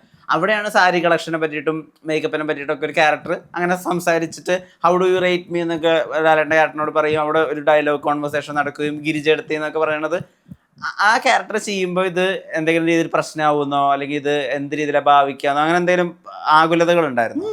എനിക്കറിയത്തേ ഇല്ലായിരുന്നു. ഞാൻ ഒന്നാമത് തന്നെ അവരെ കേട്ടിട്ടുണ്ടോ അവരിൻ്റെ സ്ഥാനത്ത് ഇരിക്കുകയെന്നോ അവർക്ക് ഇത്രയും ഇതുണ്ടോന്നോ ഒന്നും എനിക്കറിയത്തില്ല. എൻ്റെ പടങ്ങൾ കുറച്ച് കഴിഞ്ഞിട്ടുള്ള പടങ്ങളായി പ്രജ അതിനകത്ത് ഞാൻ ചെയ്യുന്നത്. അതിനകത്ത് എൻ്റെ വണ്ണമൊക്കെ നിങ്ങൾ കണ്ടില്ല. അതിനകത്ത് എനിക്ക് അതങ്ങനെ വലിയ വണ്ണമൊന്നും ആ പടത്തിനകത്തില്ല. അപ്പൊ ചെയ്തപ്പോൾ എന്നോട് ഇങ്ങനെ ഒരു ഗിരിജാന്ന് പറഞ്ഞ രാഷ്ട്രീയക്കാരത്തിന്റെ വേഷം ജോഷി സാറിന്. അപ്പം അതിനുമ്പ് ജോഷി സാറിന്റെ വാഴുന്നവര് കുറച്ച് പടങ്ങൾ ഞാൻ ചെയ്തിട്ട് നിൽക്കുക. അപ്പൊ ജോഷി സാറിന് അപ്പോൾ ആ കഥാപാത്രം പറഞ്ഞപ്പോൾ എനിക്ക് വന്നു. അങ്ങനെ ഞാനത് നന്നായിട്ട് ചെയ്ത് കഴിഞ്ഞപ്പോഴാണ് പലരും പറയുന്നത് അത് ഇന്ന ആളുടെ പടം ഇതാ. ഞാൻ പറഞ്ഞു എനിക്ക് അഭിനയിച്ചപ്പോൾ അങ്ങനെ തോന്നിയില്ലല്ലോ. എനിക്ക് ഒരു പക്ഷേ ആ ഒരു വ്യക്തി അടുത്ത് അറിയാത്തോണ്ടാവാം ഒരു പക്ഷേ എനിക്ക് അങ്ങനെ തോന്നാതിരുന്നേ. അപ്പൊ പലരും എൻ്റെ അടുത്ത് ചോദിച്ചു. അപ്പൊ പറയാൻ കാര്യം വെച്ചാൽ പടം ഇറങ്ങിയപ്പോൾ എന്നെ വെളുത്ത് പറഞ്ഞു അതേ ഇറങ്ങി നടക്കുമ്പോൾ സൂക്ഷിച്ചോണം വല്ല ഏറൊക്കെ കിട്ടും. എന്നോട് പറയുക ഏറൊക്കെ കിട്ടും വല്ല മാന്തി പറിക്കും, അതുകൊണ്ട് സൂക്ഷിച്ചൊക്കെ ഇറങ്ങി നടന്നോണം. ഞാൻ എന്നാ പ്രശ്നം അത് ആരെയാ പറഞ്ഞിരിക്കുന്ന അറിയാവോ? ഞാൻ ഇല്ല ആരെയാ അത് ഇന്നയാ. ഞാൻ പിന്നെ അത് അവരുടെ പേര് പറഞ്ഞിട്ടില്ലല്ലോ, അവരൊന്നും അല്ല. അത് ഗിരിജ എന്ന് പറഞ്ഞ കഥാപാത്രമാണ്. അവരുടെ പേരോ ഒന്നും നമ്മളവിടെ പറഞ്ഞിട്ടില്ല. അത് എനിക്ക് പേടിയൊന്നും ഇല്ല എന്ന് പറഞ്ഞാലേ എൻ്റെ ഉള്ളിലൊരു ഗിഡു ഉണ്ടായിരുന്നു. ഇനി ഇറങ്ങുമ്പോൾ എല്ലായിടത്തും നേരെ കിട്ടുക. അങ്ങനെ ഒരു ദിവസം ഞാൻ ട്രിവാൻഡ്രത്തൊരു സിനിമയുടെ ഷൂട്ടിങ് കഴിഞ്ഞ് ഞാൻ ഷാളൊക്കെ ഇട്ട് ഇവർ പറഞ്ഞ രീതിക്ക് ഞാനൊരു ഷാളൊക്കെ ഇട്ട് റെയിൽവേ സ്റ്റേഷൻ കണ്ണാടിയൊക്കെ വെച്ച് ഞാൻ ഇറങ്ങി ഷൂട്ടിങ്ങിന് പോയി തിരിച്ച് ഞാനിതുപോലെ ട്രെയിനിന് വരുക. അപ്പോൾ AC കമ്പാർട്ട്മെൻറ്റിൽ കയറിയപ്പോൾ നിറച്ചു വൈറ്റ് ഡ്രസ് ഇട്ട എല്ലാ രാഷ്ട്രീയക്കാരും. ആ കമ്പാർട്ട്മെൻറ്റ് നിറയെ MLA മാരും മന്ത്രിമാരും ഒക്കെ എല്ലാം ആരൊക്കെയോ ഉണ്ടായിരുന്നു. നിറഞ്ഞു കംപ്ലീറ്റ് വെള്ള ഡ്രസ്സുകാരാണ്. 1-2 ആൾക്കാർ ലേഡീസ് മാത്രമേ ഉള്ളൂ. ഞാൻ കയറിയപ്പോൾ ഞാനിന്ന് കിടുങ്ങി. അപ്പോൾ ഞാൻ വന്നിരുന്നപ്പോൾ അവർക്ക് എന്നെ കണ്ട്. എന്നാലും ഞങ്ങളുടെ ചേച്ചി ഇങ്ങനെ ഞാൻ പറഞ്ഞ അയ്യോ അറിയത്തില്ല, എനിക്കറിയത്തില്ലായിരുന്നു. അവരായിരുന്നോ? ഞാൻ പറഞ്ഞു ഞാൻ ഗിരിജയെന്ന് പറഞ്ഞ ആളെ ചെയ്തേ, അവരെ ഞാൻ ചെയ്തിട്ടില്ല. പക്ഷെ അതിൽ ഏറ്റവും രസം എന്ന് പറഞ്ഞാൽ അതിന് ശേഷം ഞാനും പിന്നെ നമ്മുടെ റിമി ടോമിയുടെ ഒരു പ്രോഗ്രാം ഉണ്ട് 113 ഞാനും പത്മജയും കൂടെ ഞങ്ങൾ ഒരുമിച്ച് ഞങ്ങളൊരു ഷോയിൽ വന്ന് പത്മജ പറഞ്ഞു അവർ നന്നായിട്ട് അഭിനയിച്ചു. അത് അവർ അഭിനയിച്ചപ്പോൾ ഒരിക്കലും ഞാനായിട്ട് എനിക്ക് ഫീൽ ചെയ്തിട്ടില്ല. അവരവരുടെ കഥാപാത്രം അവർ നന്നായിട്ട് ചെയ്തു. അതാണ് അവർ. അത് അവരെ ഞാൻ അവരെ അതിന് പത്മജ മേളത്തിൽ ഞാൻ മാനിക്കുക. അവർ ഞാൻ ഒരുമിച്ചൊരു ഷോ ചെയ്തപ്പോൾ അവർ പറഞ്ഞതാ പൊന്നമ്മ ബാബു ആ ക്യാരക്ടർ നന്നായിട്ട് ചെയ്തു. പക്ഷെ ആ ചെയ്തത് ഞാനല്ല. അവരാ അവരെ ഏൽപ്പിച്ച കഥാപാത്രം അവർ നന്നായിട്ട് ചെയ്തു. ചെയ്ത കഥാപാത്രം ഞാനല്ല. പിന്നെ ഞാനെന്തിനാ അവരോട് വഴക്കടിക്കുന്നേ എന്നവർ പറഞ്ഞപ്പോൾ എനിക്ക് ഭയങ്കര സന്തോഷമായി. എനിക്കൊരു കലാകാരിയെ മനസ്സിലാക്കാന്ന് പറയുന്ന തീർച്ചയായും. കാരണം അത് അവരങ്ങനെ എന്നെ പറഞ്ഞത്. അത് കേട്ടപ്പോൾ എനിക്ക് ഒരുപാട് സന്തോഷം തോന്നി. ഈ സീരിയലുകൾ ഒരു സമയത്ത് വളരെ ആക്റ്റീവായിട്ട് ചെയ്തിരുന്നല്ലോ, അതൊന്ന് കുറച്ചിട്ടുണ്ട്. അതെന്താ ശരിക്കും കാര്യം? സീരിയൽസ് സിനിമകൾ ചെയ്യാൻ പറ്റും. നമ്മൾ സീരിയലുകാരെ പോയി നമ്മൾ കൊണ്ടുപോയിട്ട് എവിടെയെങ്കിലും കൊണ്ട് സീരിയൽ അഭിനയിച്ചു കഴിഞ്ഞാൽ നമ്മൾ ഈ സിനിമയുടെ അവരെ കൊണ്ട് മൊത്തത്തിൽ ഡേറ്റ് ക്ലാഷ് ആകും കംപ്ലീറ്റ്. പക്ഷെ അതിനിടയ്ക്ക് ഞാനിപ്പോൾ ഒരെണ്ണം ചെയ്തല്ലോ, പിന്നെ സി കേരളത്തിൽ 18 വർഷം കൂടി ഈ അടുത്തൊരു സീരിയൽ ചെയ്തു മിസ്സിസ് ഹിറ്റ്ലർ. സി കേരളത്തിൽ നമ്പർ 1 സീരിയലായിരുന്നു. ഭയങ്കര റേറ്റിംഗ് ആയിരുന്നു. ഞാൻ ആ സീരിയൽ കാരണം ഞാൻ 8-10 പിന്നെ മോട്ടിവേഷൻ ക്ലാസ്സിന് പോയിട്ടുണ്ട് ആ സീരിയൽ കാരണം. നല്ല അമ്മയായിരുന്നു അതിനകത്ത്. കുടുംബത്തിനെ എങ്ങനെ നന്നാക്കി കൊണ്ടുപോകാം, ഒരു കുടുംബമാണ് എങ്ങനെയാണ് അത് കൊണ്ടുപോകേണ്ടത്, അമ്മ എങ്ങനെ അതിൽ ഇടപെടണം, അമ്മ എന്ത് പറയണം എന്നുള്ള രീതിയിലുള്ള ഒരമ്മയായിരുന്നു. നല്ല അമ്മയായിരുന്നു. ആ അമ്മയെ പ്രേക്ഷകർ അങ്ങോട്ട് 2 കൈ അങ്ങ് നീട്ടി സ്വീകരിച്ചിട്ട് കോളേജും സ്കൂളും ഒക്കെ എന്നെ മോട്ടിവേഷന് വിളിക്കുക. കാരണം വന്നപ്പോഴും ഞാൻ വരുമ്പം തന്നെ അവർ പറഞ്ഞേ നമ്മുടെ പത്മാവതി അമ്മ എന്ന് പറയുമ്പോൾ പിള്ളേരെ ഭയങ്കര കയ്യടി. പിന്നെ നമ്മൾ പിന്നെ അവിടെ പറയുന്ന സീരിയലിലെ കഥയല്ല പിള്ളേരുടെ അടുത്ത് പറയുന്നത്. നമ്മൾ നമ്മുടെ മക്കളെ വളർത്തിയ കാര്യം എങ്ങനെയാണ് അത് അവരോട് പറയുന്നു. അവരത് സന്തോഷപൂർവ്വം കൈയടിക്കുന്നു. അങ്ങനെ പറഞ്ഞ കുറേ കോളേജ് സ്കൂളിൽ ഞാൻ പോയിട്ടുണ്ട് ആ സീരിയലുകാർ. നാടകത്തിൽ നിന്ന് തുടങ്ങി അവിടെ നിന്ന് ഒരുപാട് ജീവിതത്തെ കഷ്ടതകൾ അനുഭവിച്ചിട്ട് ഒപ്പം ഈ സിനിമയിൽ നിലനിൽക്കുക എന്നുള്ളൊരു കാര്യമുണ്ടല്ലോ. നമുക്ക് റോളുകൾ വരിക, നമ്മളെ ഓർക്കുക. പിന്നെ ഫിലിമിലായിരുന്നു ഒന്ന് ഷൂട്ട് ചെയ്തിരുന്നത്. അതുകൊണ്ടൊരു ആർട്ടിസ്റ്റിനോട് അച്ചടക്കമുണ്ട്, ഡിസിപ്ലിൻ ഉണ്ട്, നമ്മൾ ആളുകളായിട്ട് സൂക്ഷിക്കേണ്ട ബന്ധങ്ങളുടെ ഊഷ്മളത ഉണ്ട്. ഈ ഇപ്പോഴത്തെ ജനറേഷൻ അല്ലെങ്കിൽ ഇപ്പോൾ യങ് ആയിട്ടുള്ള ആളുകൾക്ക് ചെറിയ ചെറിയ പ്രശ്നങ്ങൾ വരുമ്പോൾ പോലും അവർ ചിലപ്പോൾ ജീവിതം അവസാനിപ്പിച്ചൊക്കെ കളയും. അതായത് എങ്ങനെയാണ് പ്രശ്നങ്ങളെ ഹാൻഡിൽ ചെയ്യേണ്ടതെന്ന് അറിയാത്തത്. ആൺകുട്ടികളായാലും പെൺകുട്ടികളായാലും പ്രശ്നങ്ങൾ എങ്ങനെയാണ് കുട്ടികൾ ഹാൻഡിൽ ചെയ്യേണ്ടത് ഒന്ന് പറഞ്ഞേ, മോട്ടിവേഷൻ സ്പീക്കർ പോലെ. പ്രശ്നങ്ങൾ വെച്ചാൽ ഇപ്പോഴത്തെ കുട്ടികളങ്ങ് ചിന്തിക്കുന്നില്ല. അവരുടെ അച്ഛനും അമ്മയും എന്തുമാത്രം കഷ്ടപ്പെട്ടാണ് ആ മക്കളെ വളർത്തിയെന്നും അല്ലെങ്കിൽ അച്ഛനും അമ്മയും എന്തുമാത്രം അതിൻ്റെ പുറകെ കഷ്ടപ്പെട്ടിട്ടുണ്ടെന്നും പിള്ളേർ അതിനെപ്പറ്റി ആലോചിക്കുന്നില്ല. പിള്ളേർക്കൊരു സങ്കടം വന്നാൽ പിള്ളേർ വേറെ ആളത് ഷെയർ ചെയ്യുന്നില്ല. ഒരു സങ്കടം മനസ്സിലുണ്ടെങ്കിൽ അത് അടുത്തറിയാവുന്ന ആൾക്കാരുടെ അടുത്തൊന്ന് ഷെയർ ചെയ്യണം. അപ്പോൾ ഷെയർ ചെയ്യുന്ന ആൾക്കാർ ആ കുട്ടീനെ അത് പറഞ്ഞ് മനസ്സിലാക്കണം. അത് മനസ്സിലാക്കി അതിൻ്റെ ആ മനസ്സിൽ എന്താണ് അതിനെ വിചാരിച്ചിരിക്കുന്നത് അത് മാറ്റിയെടുക്കാൻ ശ്രമിക്കണം. ഞാനതാ പറയുന്നത്. കുട്ടികൾക്ക് അത് അങ്ങോട്ട് ഷെയർ ചെയ്യാത്തതുകൊണ്ട് വരുന്ന കാര്യങ്ങളാണ്. കുട്ടികൾ തന്നെ സ്വന്തമായിട്ടങ്ങ് തീരുമാനിച്ച് പെട്ടെന്ന് ഇടിവിടാൻ തീരുമാനിക്കുക. അപ്പോൾ അതിനുള്ളൊരു സംഭവം നടക്കും. കുഞ്ഞുങ്ങൾ വിചാരിക്കേണ്ട തന്നെ കുഞ്ഞുങ്ങൾ അവരുടെ അച്ഛനമ്മയും ഒരു കുഞ്ഞുണ്ടായി അത് ജനിച്ച് അതിൻ്റെ കൈയാണോ കാലാണോ വളർന്നു നോക്കി ഒരു അച്ഛനമ്മ ഒരു കുട്ടിയെ വളർത്തുന്നത്. ഇത്രയും കഷ്ടപ്പെട്ട് LKG മുതൽ പഠിപ്പിച്ച് ഡിഗ്രി ആക്കി കഴിയുമ്പോഴേക്ക് ഏതെങ്കിലും ഒരു റിലേഷൻ ചെന്ന് പെടുകയും അത് പെട്ടെന്ന് അതല്ലാതെ തന്നെ വേറെ അച്ഛനൊരു വഴക്ക് പറഞ്ഞു, അമ്മയൊരു വഴക്ക് പറഞ്ഞു, ഉടനെ എന്തെങ്കിലും അപ്പം തന്നെ കുട്ടികൾ അങ്ങ് മനസ്സുകൊണ്ട് മാറുക. അതല്ല എന്തെങ്കിലും പ്രയാസം വരുമ്പോൾ എൻ്റെ അമ്മ എന്നെ അങ്ങനെ പറഞ്ഞു, അല്ല എന്നെ അവൻ അങ്ങനെ പറഞ്ഞു എന്ന് പറയും. പിന്നെ അവർ മക്കളെ അങ്ങനെ വിചാരിക്കരുത്. അത് അമ്മ പറയുന്നത് അമ്മ പറയുന്ന നീ നന്നാവാൻ വേണ്ടിയിട്ട് അല്ല നീ മനസ്സിലാക്കാൻ വേണ്ടി പറയുന്നതാണ്. ഇന്ന കാരണങ്ങളുണ്ട്, ഇന്ന കാര്യങ്ങളുണ്ടെന്ന് ആ കുട്ടിയെ പറഞ്ഞ് ബോധ്യപ്പെടുത്തിയാൽ നല്ല പോസിറ്റീവായിട്ടുള്ള വാക്കുകൾ കൊടുക്കുക.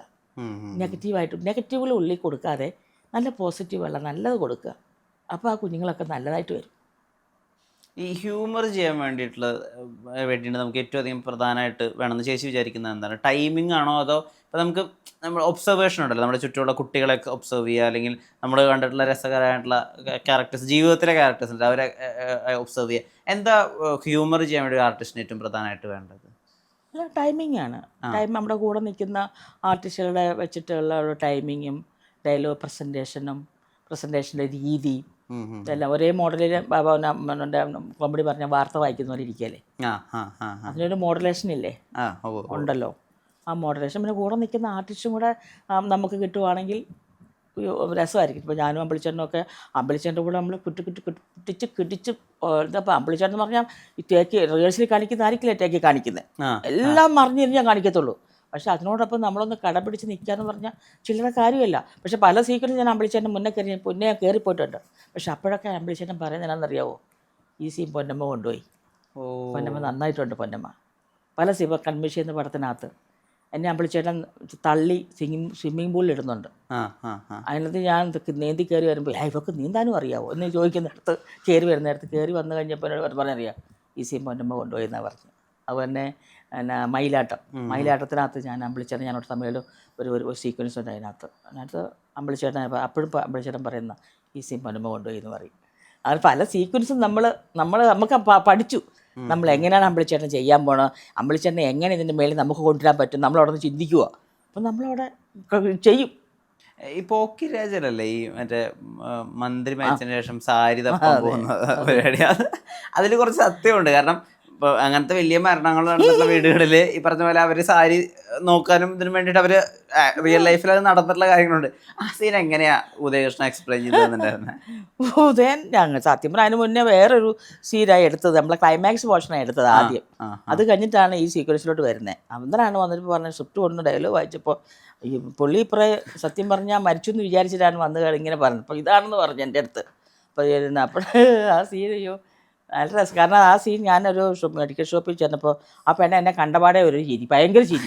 അപ്പോൾ അതിപ്പോൾ കണ്ടതേ ഉള്ളൂ ആ സീക്വൻസ് കണ്ടപ്പോൾ ഞാൻ എന്നെ കാണുന്നത് എന്ന് പറഞ്ഞാൽ ആ സീൻ എഴുതി വെച്ചപ്പോൾ ഞാൻ തന്നെ നോക്കി, ഇത് കരഞ്ഞ് ഡയലോഗ് എണ്ണിപ്പറഞ്ഞ് ഇതിങ്ങനെ കാര്യങ്ങൾ പറയുക.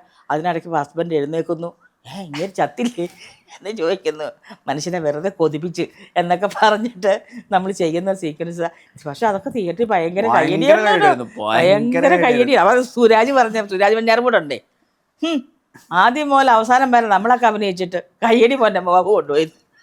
ആ സിനിമയില് എനിക്ക് ഭയങ്കര കയ്യടിയായിരുന്നു, ആ പോഷൻ ഭയങ്കര കയ്യടിയായിരുന്നു. ഇപ്പം അമ്മ എന്നുള്ള സംഘടനയുമായിട്ട് ചേച്ചി എത്രയോ കാലമായിട്ട് ട്രാവൽ ചെയ്യുന്നു, അമ്മ എന്നുള്ള സംഘടന സഹയാത്ര ചെയ്യുകയാണ്. അപ്പം അമ്മ എന്നുള്ള സംഘടനയെ പറ്റിയിട്ട് ആളുകൾക്ക് പല രീതിയിലുള്ള അഭിപ്രായ പ്രകടനങ്ങളും അല്ലെങ്കിൽ അഭിപ്രായ ഭിന്നതകളൊക്കെ ഉണ്ട്. എപ്പോഴും ഈ അമ്മ എന്നുള്ള സംഘടന എന്തുകൊണ്ടാണ് മലയാള സിനിമയിൽ പ്രസക്തമാവുന്നതെന്നാണ് ചേച്ചി വിചാരിക്കുന്നത്? അമ്മ എന്ന് പറയുന്ന സംഘടന താരങ്ങളുടെ സംഘടനയല്ലേ. താരങ്ങളുടെ സംഘടന ആകുമ്പം എല്ലാവരും ഉറ്റുനോക്കുന്നത് താരപരിവേഷമുണ്ട് ആ സംഘടനയ്ക്ക്. ഇതാകുമ്പോൾ എല്ലാവരും അറിയുന്ന ഒരാൾ. അപ്പോൾ അതിനകത്ത് എന്തെങ്കിലും സംഭവിച്ചാൽ അതാണ് വാർത്തകൾക്ക് വലിയ പ്രാധാന്യം കിട്ടുന്നത്. മനസ്സിലായോ?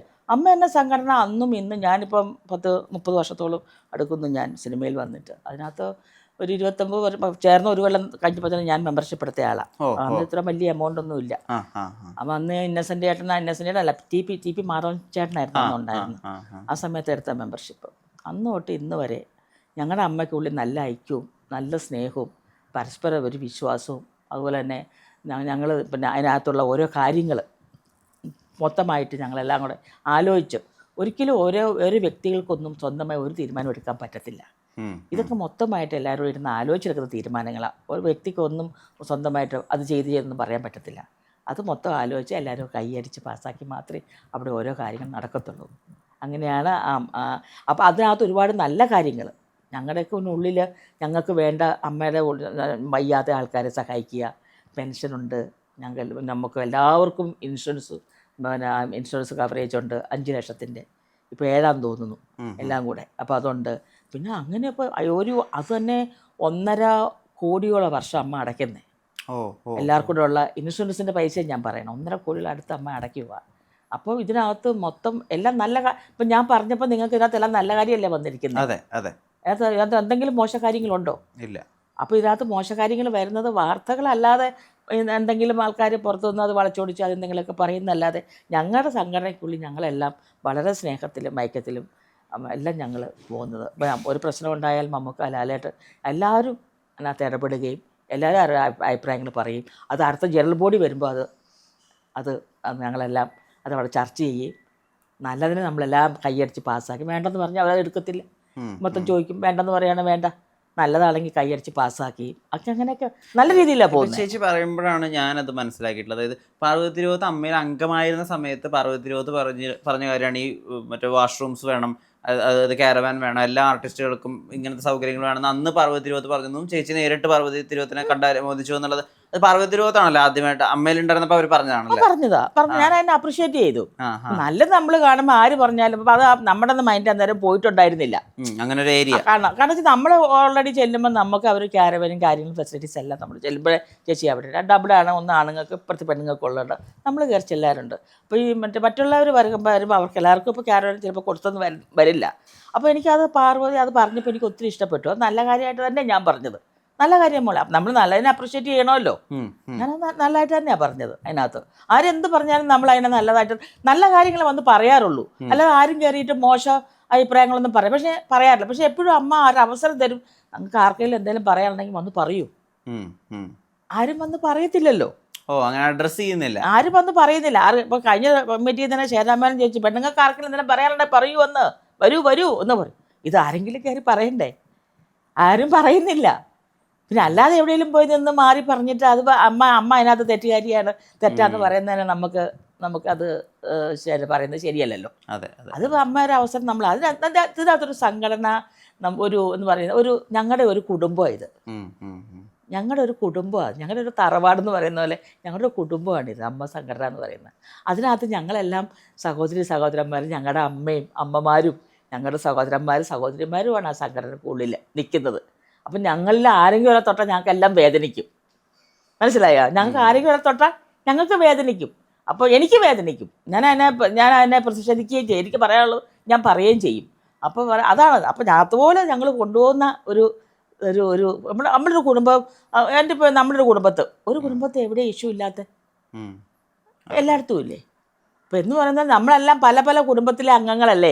അപ്പോൾ ഇതെല്ലാം ഒത്തുകൂടുമ്പോൾ ചിലപ്പോൾ ഒരു അഭിപ്രായ വ്യത്യാസം അങ്ങോട്ടും ഇങ്ങോട്ടും കൊണ്ടാവുമെങ്കിലും അത് അവിടെ തന്നെ അതിൻ്റെ ഉള്ളിൽ തീരും. ഒരിക്കലും അതൊന്നും പുറത്തോട്ട് പോയിട്ടൊന്നും അങ്ങനെ നമ്മൾ മോശമാക്കുന്നതൊക്കെ നിങ്ങൾ ഈ സോഷ്യൽ മീഡിയ പോലുള്ള ചാനൽസും മീഡിയാസും ഒക്കെയാണ് ഇതിനെ മോശമാക്കി. കാരണം നമ്മൾ എത്രയോ നല്ല കാര്യങ്ങൾ പുറത്ത് ഓരോ കാര്യങ്ങൾ ചെയ്യുന്നു. എത്രയോ പേർക്ക് വീട് വെച്ച് കൊടുത്തു, എത്ര പേരെ സഹായിക്കുന്നു. അവർ നടന്മാർ തന്നെ എത്ര പേരെ സഹായിക്കുന്നു. ഇപ്പോൾ ലാലേട്ടൻ, മമ്മൂക്ക, ദിലീപ് ഇതിലെല്ലാം സഹായിക്കുന്നില്ലേ? പിന്നെ അമ്മ സംഘടനയ്ക്കുള്ളിലെ ഈ പെൻഷൻ മേടിക്കുന്ന ഒരു ഫണ്ട്, ആദ്യം വലിയൊരു ഫണ്ട് ഉണ്ടായത് എവിടുന്ന?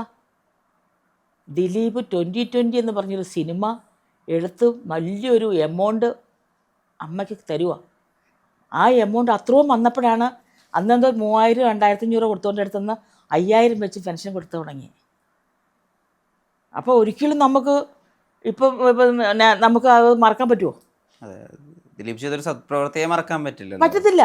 അമ്മ ശാന്തകുമാരി, നമ്മുടെ ആരാധന ശാന്തകുമാരി ചേച്ചിക്ക് വീട് വെക്കാൻ അമ്മയെ സഹായിച്ചു, ദിലീപിനെ സഹായിച്ചിട്ടുണ്ട് അതിനകത്ത്. അതൊന്നും പുറത്താരും പറയത്തില്ല. ഒരുപാട് സഹായങ്ങൾ ചെയ്തു. അപ്പോൾ ഞാൻ കഴിഞ്ഞൊരു ഇൻ്റർവ്യൂവിനകത്ത് മമ്മൂക്കയോ ലാലേട്ടനോ എന്തോ ഞാൻ പറഞ്ഞു, അവർക്ക് നിറച്ച് പടം കിട്ടാൻ വേണ്ടിയിട്ടാണ് അവരത് പറയണേ. ഞാൻ ലാലേട്ടൻ്റെ കൂടെ അഭിനയിച്ച പടം ബാബാ കല്യാണിയാണ്. അതിനുശേഷം ഒരു പടത്തിൽ ഞാൻ അഭിനയിച്ചിട്ടില്ല. മമ്മൂക്കയോടൊപ്പം ഞാൻ അഭിനയിച്ചത് കുട്ടനാടൻ ബ്ലോഗാണ്. അതിനുശേഷം മമ്മൂക്കയോടൊപ്പം ഞാൻ അഭിനയിച്ചിട്ടില്ല. ദിലീപിനോടൊപ്പം ഞാൻ അഭിനയിച്ച പടം മര്യാദരാമൻ സിനിമ.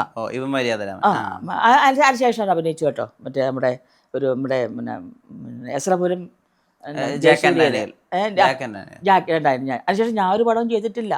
അപ്പം നമ്മൾ പടം കിട്ടാൻ വേണ്ടി പറയുന്നൊന്നുമല്ല. നമ്മുടെ സഹപ്രവർത്തകരെ അറിയാവുന്നതുകൊണ്ടാണ് നമ്മൾ പറയുന്നത്. ഇതാണ് സുഹൃത്തുക്കളെ സത്യം. ഇതൊക്കെയാണ് സത്യം. ഞാൻ എൻ്റെ ഉള്ളിലുള്ള ആളല്ലേ. അപ്പം ഞാനൊക്കെ പറയാതെ ഇത് വേറെ ആര് പറയണ്ടേ? അതാണ് ഞാൻ പറയുന്നത്. ഒന്നും പടം കിട്ടാൻ വേണ്ടി പറയുന്നില്ല. ഞാൻ സത്യസന്ധമായിട്ട് ഇതറിയാവുന്ന കാര്യമാണ് ഞാൻ പറയുന്നത്. ചേച്ചി തന്നെ പണ്ടത്തെ വോക്കൊക്കെ എടുത്ത് നോക്കുന്ന സമയത്ത് ഒരു കാര്യം ശ്രദ്ധയിൽപ്പെട്ടിട്ടുണ്ട്.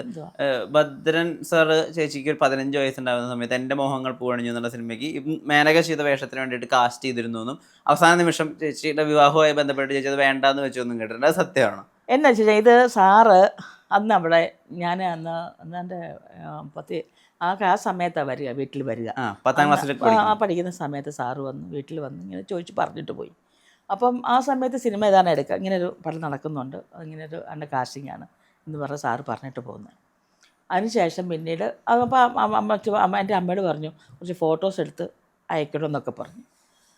അപ്പോൾ അമ്മയ്ക്ക് ഭയങ്കര ഇൻട്രസ്റ്റ് ആയിരുന്നു എന്നെ സിനിമയെ കൊണ്ടുവരുന്നത്. കാരണം ഞാൻ കുഞ്ഞിലെ പോലെ ഡാൻസ് കളിക്കുന്നുണ്ട്. പിന്നെ എൻ്റെ ആൾക്കാർ പറയുന്ന ഈ മിസ് കുമാരൻ്റെ ബ്രദറിനും ഒക്കെ ഭയങ്കര ആഗ്രഹമായിരുന്നു ഞാൻ എങ്ങനെയൊന്ന് സിനിമയിൽ. കാരണം ഇവിടെ 10ാം ക്ലാസ് കഴിഞ്ഞിട്ട് വേണം. ചെറുപുഷ്പം ഫിലിംസ്, അത് കൊച്ചേട്ടൻ എന്ന് പറയും, പാല. അന്ന് ചെറുപുഷ്പം ഫിലിംസ് ഭയങ്കര നമ്മൾ വലിയ ബാനറാണ് അന്ന്. അപ്പോൾ അന്നൊക്കെ ഈ അവരുടെ കൊച്ചേട്ടൻ എന്ന് പറഞ്ഞാൽ ഇവരൊക്കെ അറിയുന്ന ആൾക്കാരാണ്. അപ്പോൾ അത് ചിലപ്പോൾ മിസ് കുമാരി ആദ്യമായിട്ട് അഭിനയിച്ച് പടവും, അതാണ് എനിക്ക് സംശയമുണ്ട്. അപ്പോൾ അതുകൊണ്ട് അവൾ 10ാം ക്ലാസ് കഴിഞ്ഞിട്ട് ഇവിടെ സിനിമയെ നമുക്ക് കൊണ്ടുവരണം എന്ന് പറഞ്ഞിരിക്കുമ്പോഴാണ് ഇങ്ങനെയുള്ള ഓഫറുകൾ വരുന്നത്. പക്ഷെ അത് വന്നില്ല, എന്നെ എടുത്തില്ല. കാരണം എടുത്തില്ലെന്ന് പറയുന്നത് മാത്രമല്ല, അന്ന് ആ ഒരു കല്യാണവും കാര്യങ്ങളൊക്കെ ആയിട്ട് അത് അങ്ങനെ അങ്ങ് മാറി. ഞാനത് വലിയ ഇപ്പോൾ അന്നപ്പോൾ ആരാണ് പിന്നീട് അത് എങ്ങനെയോ ഞാൻ എവിടെയോ എൻ്റെ ഒരു വായിൽ അങ്ങനെ പറഞ്ഞപ്പോൾ പിന്നീട് വന്നോ മോഹൻലാലിൻ്റെ നായികയായിട്ട് പൊന്നമ്മവാവിനെ ക്ഷണിച്ചു, പൊന്നമ്മവാവ് നിരസിച്ചു എന്നൊക്കെ പറഞ്ഞ്.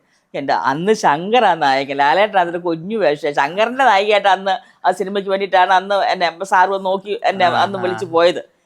ലാലേട്ടൻ ചെറിയ വേഷ. ഇന്ന് ആൾക്കാർ നോക്കുമ്പോൾ ലാലേട്ടൻ ഭയങ്കര ലാലേട്ടൻ പടം വന്നിട്ട് പൊന്നമ്മവാവ് വേണ്ടെന്ന് ആന്നേ ഈ തമ്മയെ കൊടുക്കുന്ന അതല്ലേ ആൾക്കാർ കയറുള്ളൂ നോക്കാൻ വേണ്ടിയിട്ട്. ഇത് ശങ്കർ അന്ന് ഹീറോയും ഭയങ്കര ഇതിൽ ലാലേട്ടനാണ് അത് ചെറിയ വേഷം ചെയ്ത സമയത്താണ്. ഇന്ന് ലാലേട്ടൻ ആൾക്കാർ നോക്കുമ്പോൾ ഇന്ന് ലാലേട്ടൻ ഭയങ്കര ഹൈപ്പായിട്ട് നിൽക്കുന്നു. ശങ്കറെന്നൊന്നും ശങ്കറിന്റെ പേര് പറയാൻ ആൾക്കാർ വായിച്ചാൽ കയറത്തില്ലല്ലോ കാണാനായിട്ട്. ഇങ്ങനെയൊക്കെയാണ് എഴുതി പിടിപ്പിക്കുന്നത്. അത് അങ്ങനെ ഒരു കാര്യം ഉണ്ടായതാ. ഇപ്പൊ ഒരു നായിക നടിയായിട്ട് അങ്ങനെ ലോഞ്ച് ആവാമായിരുന്നു, അങ്ങനെ ആലോചിച്ചിട്ടുണ്ടോ? പിന്നെ ഞാൻ എൻ്റെ കറക്റ്റ് സമയത്ത് ദൈവം എന്നെ നയിച്ചു കൊണ്ടുപോയതെല്ലാം കറക്റ്റ് സമയം. വളരെ ചെറുപ്പത്തിലെ കല്യാണം കഴിച്ചു, വളരെ ചെറുപ്പത്തിലെ അമ്മയായി, വളരെ ചെറുപ്പത്തിലെ മക്കളെയൊക്കെ പിന്നെ പഠിപ്പിച്ചു, മക്കളെയൊക്കെ കല്യാണം കഴിപ്പിച്ചു, മക്കളെല്ലാം നല്ല വെളിയിലെല്ലാം സെറ്റിൽഡായി. ആ സമയത്ത് ഒരു ഗ്യാപ്പിൽ ഞാൻ വീണ്ടും സിനിമയിൽ വരുന്നു, നാടകത്തിൽ വരുന്നു. നാടകത്തിൽ നിന്ന് നാടകം കളിച്ചുകൊണ്ടിരുന്ന സമയത്ത് എന്നെ സിനിമ തേടി വരുന്നത്. സിനിമ തേടി വരുന്നു, എന്നെ സിനിമയിലോട്ട് എന്നെ സ്വാഗതം ചെയ്യുന്നു. ഞാൻ സിനിമയിൽ വരുന്നു. ആദ്യത്തെ പടം തന്നെ ഹിറ്റാണ് പടനായകൻ. എനിക്കത് അറിയത്തേയില്ല, അന്ന് ഹിറ്റിൻ്റെ മഹത്വമൊന്നും അറിയത്തില്ല. പടനായകൻ. അതിനുശേഷം പിന്നെ ഉദ്യാനപാലം ബ്രേക്കായി. പിന്നെ എന്നെ അങ്ങനെ ദൈവം അങ്ങ് കൊണ്ടുപോയി. പിന്നെ കോമഡി ചെയ്തൊന്നും ഞാൻ ഒരിക്കൽ പോലും വിചാരിച്ച ഒരാളല്ല. ഞാനൊരു അമ്മ വേഷം എന്ന രീതിയിൽ കണ്ടു തന്നെ ഞാൻ അങ്ങനെ വന്നേ. എവിടെയോ ദൈവം പറഞ്ഞു നീ എനിക്ക് ഇത് കൂടെ അങ്ങോട്ട് നീ കൊണ്ടുപോകും എന്നും പറഞ്ഞ് എന്നെ കോമഡിയും കൂടെ ചെയ്തു. അങ്ങനെ അത് ജനം 2 കൈ നീട്ടി എന്നെ ദൈവം സ്വീകരിച്ചു. അത് ഞാൻ ബിഗ് സ്ക്രീനിലും ഞാൻ സക്സസ് ആയി, ഞാൻ മിനി സ്ക്രീനിലും ഞാൻ സക്സസ് ആയി. അതിൽ കൂടുതൽ എന്താ വേണ്ടേ? ഈ കൂടുതൽ എന്ത് വേണ്ട തരണ്ട എനിക്ക് പറ. കറക്റ്റായി. ഒരിക്കലും എനിക്ക് അങ്ങനെ ഒരു വന്നില്ലല്ലോ ഞാൻ ആ സമയം ഒന്നും ഒരിക്കലും ഉണ്ടായില്ല. അതെല്ലാം കറക്റ്റ് സമയം വന്നത്, എല്ലാം കറക്റ്റ്. ദാസൻ വിജയനോട് പറഞ്ഞ പോലെ എല്ലാത്തിനും അതിൻ്റെതായ സമയമുണ്ട്. മകൾ സംവിധാന രംഗത്തേക്ക് കൂടി കടക്കുന്നു. വേൾപൂൾ എന്ന സിനിമ കൽക്കട്ട ഫിലിം ഫെസ്റ്റിവലിൽ പ്രീമിയർ ചെയ്തിട്ടുണ്ട്. വലിയ അഭിപ്രായങ്ങളുണ്ട് ആ സിനിമയ്ക്ക്. എന്താ അതിൻ്റെ വിശേഷങ്ങൾ? മോള് അവിടെ ഓസ്ട്രേലിയയിലാണ് സെറ്റിൽഡ്. അവൾക്ക് 3 മക്കളുണ്ട്. ഹസ്ബൻഡ് വീടാണ് ഇപ്പോൾ ഇൻ്റർവ്യൂ എടുക്കുന്ന വീട്. മോള് അവിടെ റീജിയണൽ ഓഫീസറായിട്ടാണ് വർക്ക് ചെയ്യുന്നത്. അവിടെ അതിനിടയ്ക്ക് അവളവിടെ കോഴ്സ് 4 വർഷം അവിടെ കോഴ്സ് പഠിച്ചോളൂ. അവിടെ പഠിച്ചതിന് ശേഷം അവളും ആ ഹസ്ബൻഡും കൂടെയാണ് പ്രൊഡ്യൂസ് ചെയ്തത്, വേൾപൂൾ എന്നും പറഞ്ഞിട്ട്. അത് ആദ്യം ഇറ്റലിയിലാണ്. ഇറ്റലിയിൽ ഇൻ്റർനാഷണൽ ഫെസ്റ്റിവലിന് അവൾക്ക് ബെസ്റ്റ് ഡയറക്ഷൻ്റെ ഫൈനൽ വരെ അവൾ അതിലുണ്ടായിരുന്നു. അതിനുശേഷമാണ് കൊൽക്കത്ത ഫിലിം ഫെസ്റ്റിവലിൽ അവിടെ പോയി എന്ന് പറഞ്ഞാൽ അവിടെ ഭയങ്കര അഭിപ്രായം, ഭയങ്കരമായിട്ട് അത് ആൾക്കാർ ഇഷ്ടപ്പെട്ടു ആ പ്രമേയം. അവിടെയുള്ള ചാനൽസും എല്ലാം അത് ഒരുപാട് കവർ ചെയ്തു. അതുപോലെ പത്രങ്ങളായാലും എല്ലാം നല്ല വാർത്തകൾ വന്നു. അതൊന്നും നമ്മൾ പ്രതീക്ഷിക്കാത്ത കാര്യങ്ങളാണ്. അവൾ സത്യം പറഞ്ഞ ഇതൊരു ഫെസ്റ്റിവലിന് അയക്കാനോ ഒരു ഫെസ്റ്റിവലിന് വേണ്ടി എടുത്തതോ അല്ല. അവൾ തന്നെ സ്ക്രിപ്റ്റ് എഴുതി അവൾ തന്നെ ഡയറക്ഷൻ ചെയ്ത കാര്യമാണ്. അത് അഭിനയിച്ചിരിക്കുന്നതും ടെക്നീഷ്യനും എല്ലാം ഓസ്ട്രേലിയൻ ആൾക്കാരാണ്. ഇംഗ്ലീഷ് ഷോർട്ട് മൂവിയാണ്, ഹോളിവുഡ് ഷോർട്ട് മൂവിയാണ്. പിന്നെ അതിൻ്റെ ബാക്കി പോസ്റ്റ് പ്രൊഡക്ഷനൊക്കെ ഇവിടെയായിരുന്നു, ഇന്ത്യയിൽ. ലിജു പ്രഭാകർ കളറിങ്, നമ്മുടെ ഏകലവ് എഡിറ്റിങ്, അങ്ങനെ പുതിയ ആൾക്കാരെ വെച്ച് മ്യൂസിക്കൊക്കെ ചെയ്യിപ്പിച്ച് അങ്ങനെ ഇവിടെ കൊണ്ടുവന്ന് ചെയ്തു. ഇവിടെ ചെയ്തിട്ട് നമ്മളൊരു പ്രിവ്യൂ വെച്ചായിരുന്നു എറണാകുളത്ത് ശാന്തൻ്റെ സ്റ്റുഡിയോയിൽ. അപ്പോൾ ഫസ്റ്റ് കട്ടിങ് കാണിക്കുന്നത് നമ്മൾ ജോഷി സാറിനെയാണ്. അന്നേരം നമ്മൾ മ്യൂസിക് പോലും ചെയ്തിട്ടില്ല. ജോഷി സാറിനെ കൊണ്ടുപോയി കാണിക്കുന്നു. അപ്പോൾ ജോഷി സാർ ഭയങ്കരമായിട്ട് അവളെ അപ്രിഷ്യേറ്റ് ചെയ്തു. എന്നിട്ട് പറഞ്ഞു ഇത് നീ ഇത് ഇന്ത്യൻ പടമാക്കി കളയരുത്, ഇതൊരു ഹോളിവുഡ് മൂവി പോലെ എനിക്ക് ഫീൽ ചെയ്തിട്ടുണ്ടെന്ന് പറഞ്ഞ് അവളെ ഭയങ്കരമായിട്ട് അപ്രിഷ്യേറ്റ് ചെയ്തു. അതിനുശേഷം പിന്നെ നമ്മൾ പ്രിവ്യൂ വെച്ചപ്പോൾ സിബി സാറ്, നമ്മുടെ പത്മകുമാർ, നമ്മുടെ സോഹൻലാൽ, നമ്മുടെ അനീഷ് അൻവർ, നമ്മുടെ ഡയറക്ടർ വിഭാഗത്തിൽ കുറച്ച് ആൾക്കാരെ, നമ്മുടെ റൈറ്റർ അഭിലാഷ് പിള്ള, അങ്ങനെ കുറച്ച് ആൾക്കാരെ മാത്രം വെച്ചിട്ട് ഞാനൊരു പ്രിവ്യൂ ചെയ്തു. അപ്പം ആ സമയത്ത് ഭയങ്കര ഹൈപ്പ് കിട്ടിയെങ്കിലും നമ്മളത് പുറത്തോട്ട് വലുതായിട്ട് കൊണ്ടുവന്നില്ലായിരുന്നു. കാരണം ഓൾറെഡി നമ്മളിത് റിലീസ് ചെയ്തിട്ടില്ല. ഓൾറെഡി ഇത് ഫെസ്റ്റിവൽ റണ്ണിങ് ആയതുകൊണ്ട് നമ്മളത് റിലീസ് ചെയ്തിട്ടില്ല. റിലീസ് ചെയ്തതിന് ശേഷം നമ്മളത് മീഡിയ മൊത്തം പറയാം എന്ന് വിചാരിച്ചിട്ടാണ് നമ്മൾ പിന്നെ ആരെയും അറിയിക്കാതിരുന്നത്. കാരണം മോടെ തന്നെ ഒരു ഇൻ്റർവ്യൂസിൽ പലരും ചോദിച്ചപ്പോൾ ഞാൻ അവരോട് പറഞ്ഞത് അവൾക്കും അത് താല്പര്യമില്ല. അവൾ പറഞ്ഞത് വെച്ചാൽ അത് റിലീസ് ചെയ്തിട്ട് ഞാനത് ഇൻ്റർവ്യൂസ് കൊടുക്കാം എന്ന് വിചാരിച്ചിട്ടാണ് അത് പിന്നെ അങ്ങനെ. അത് ഫെസ്റ്റിവൽ ഭയങ്കര ഒരു അനുഭവമായിരുന്നു. പിന്നെ അതിൽ ആന്റണി കശ്യപ് സാറ് കണ്ടു, അത് ഭയങ്കര സാറ് കണ്ടു. സാറ് ഭയങ്കര വേറെ അപ്പം ആ സമയത്ത് ഞാൻ അമ്മയുടെ ജനറൽ ബോഡി മീറ്റിംഗ് നടക്കുമ്പോൾ ഞാൻ അന്ന് അത് പിന്നെ റിലീസ് ചെയ്യാതിരിക്കുമായിരുന്നു. അപ്പോഴത്തേക്ക് ആന്റണി കശ്യപ് സാർ അതിന് മുമ്പ് കണ്ടിട്ട് പറഞ്ഞു, ഒരിക്കലും ഇപ്പം റിലീസ് ചെയ്യരുത്, വേറെ 2-3 ഫെസ്റ്റിവലുണ്ട് അവിടെ കൂടെ അയച്ചിട്ട് ഇത് റിലീസ് ചെയ്യാവുള്ളൂ എന്ന് പറഞ്ഞു. അപ്പൊ അതുകൊണ്ട് സാറിന് ഇത് ഭയങ്കരമായിട്ട് ഇഷ്ടപ്പെട്ടിട്ട് അതും ഭയങ്കരമായിട്ട് ഒരു മകളുടെ പേരെന്തായിരുന്നു? ദീപ്തി നിർമ്മല ജെയിംസ്.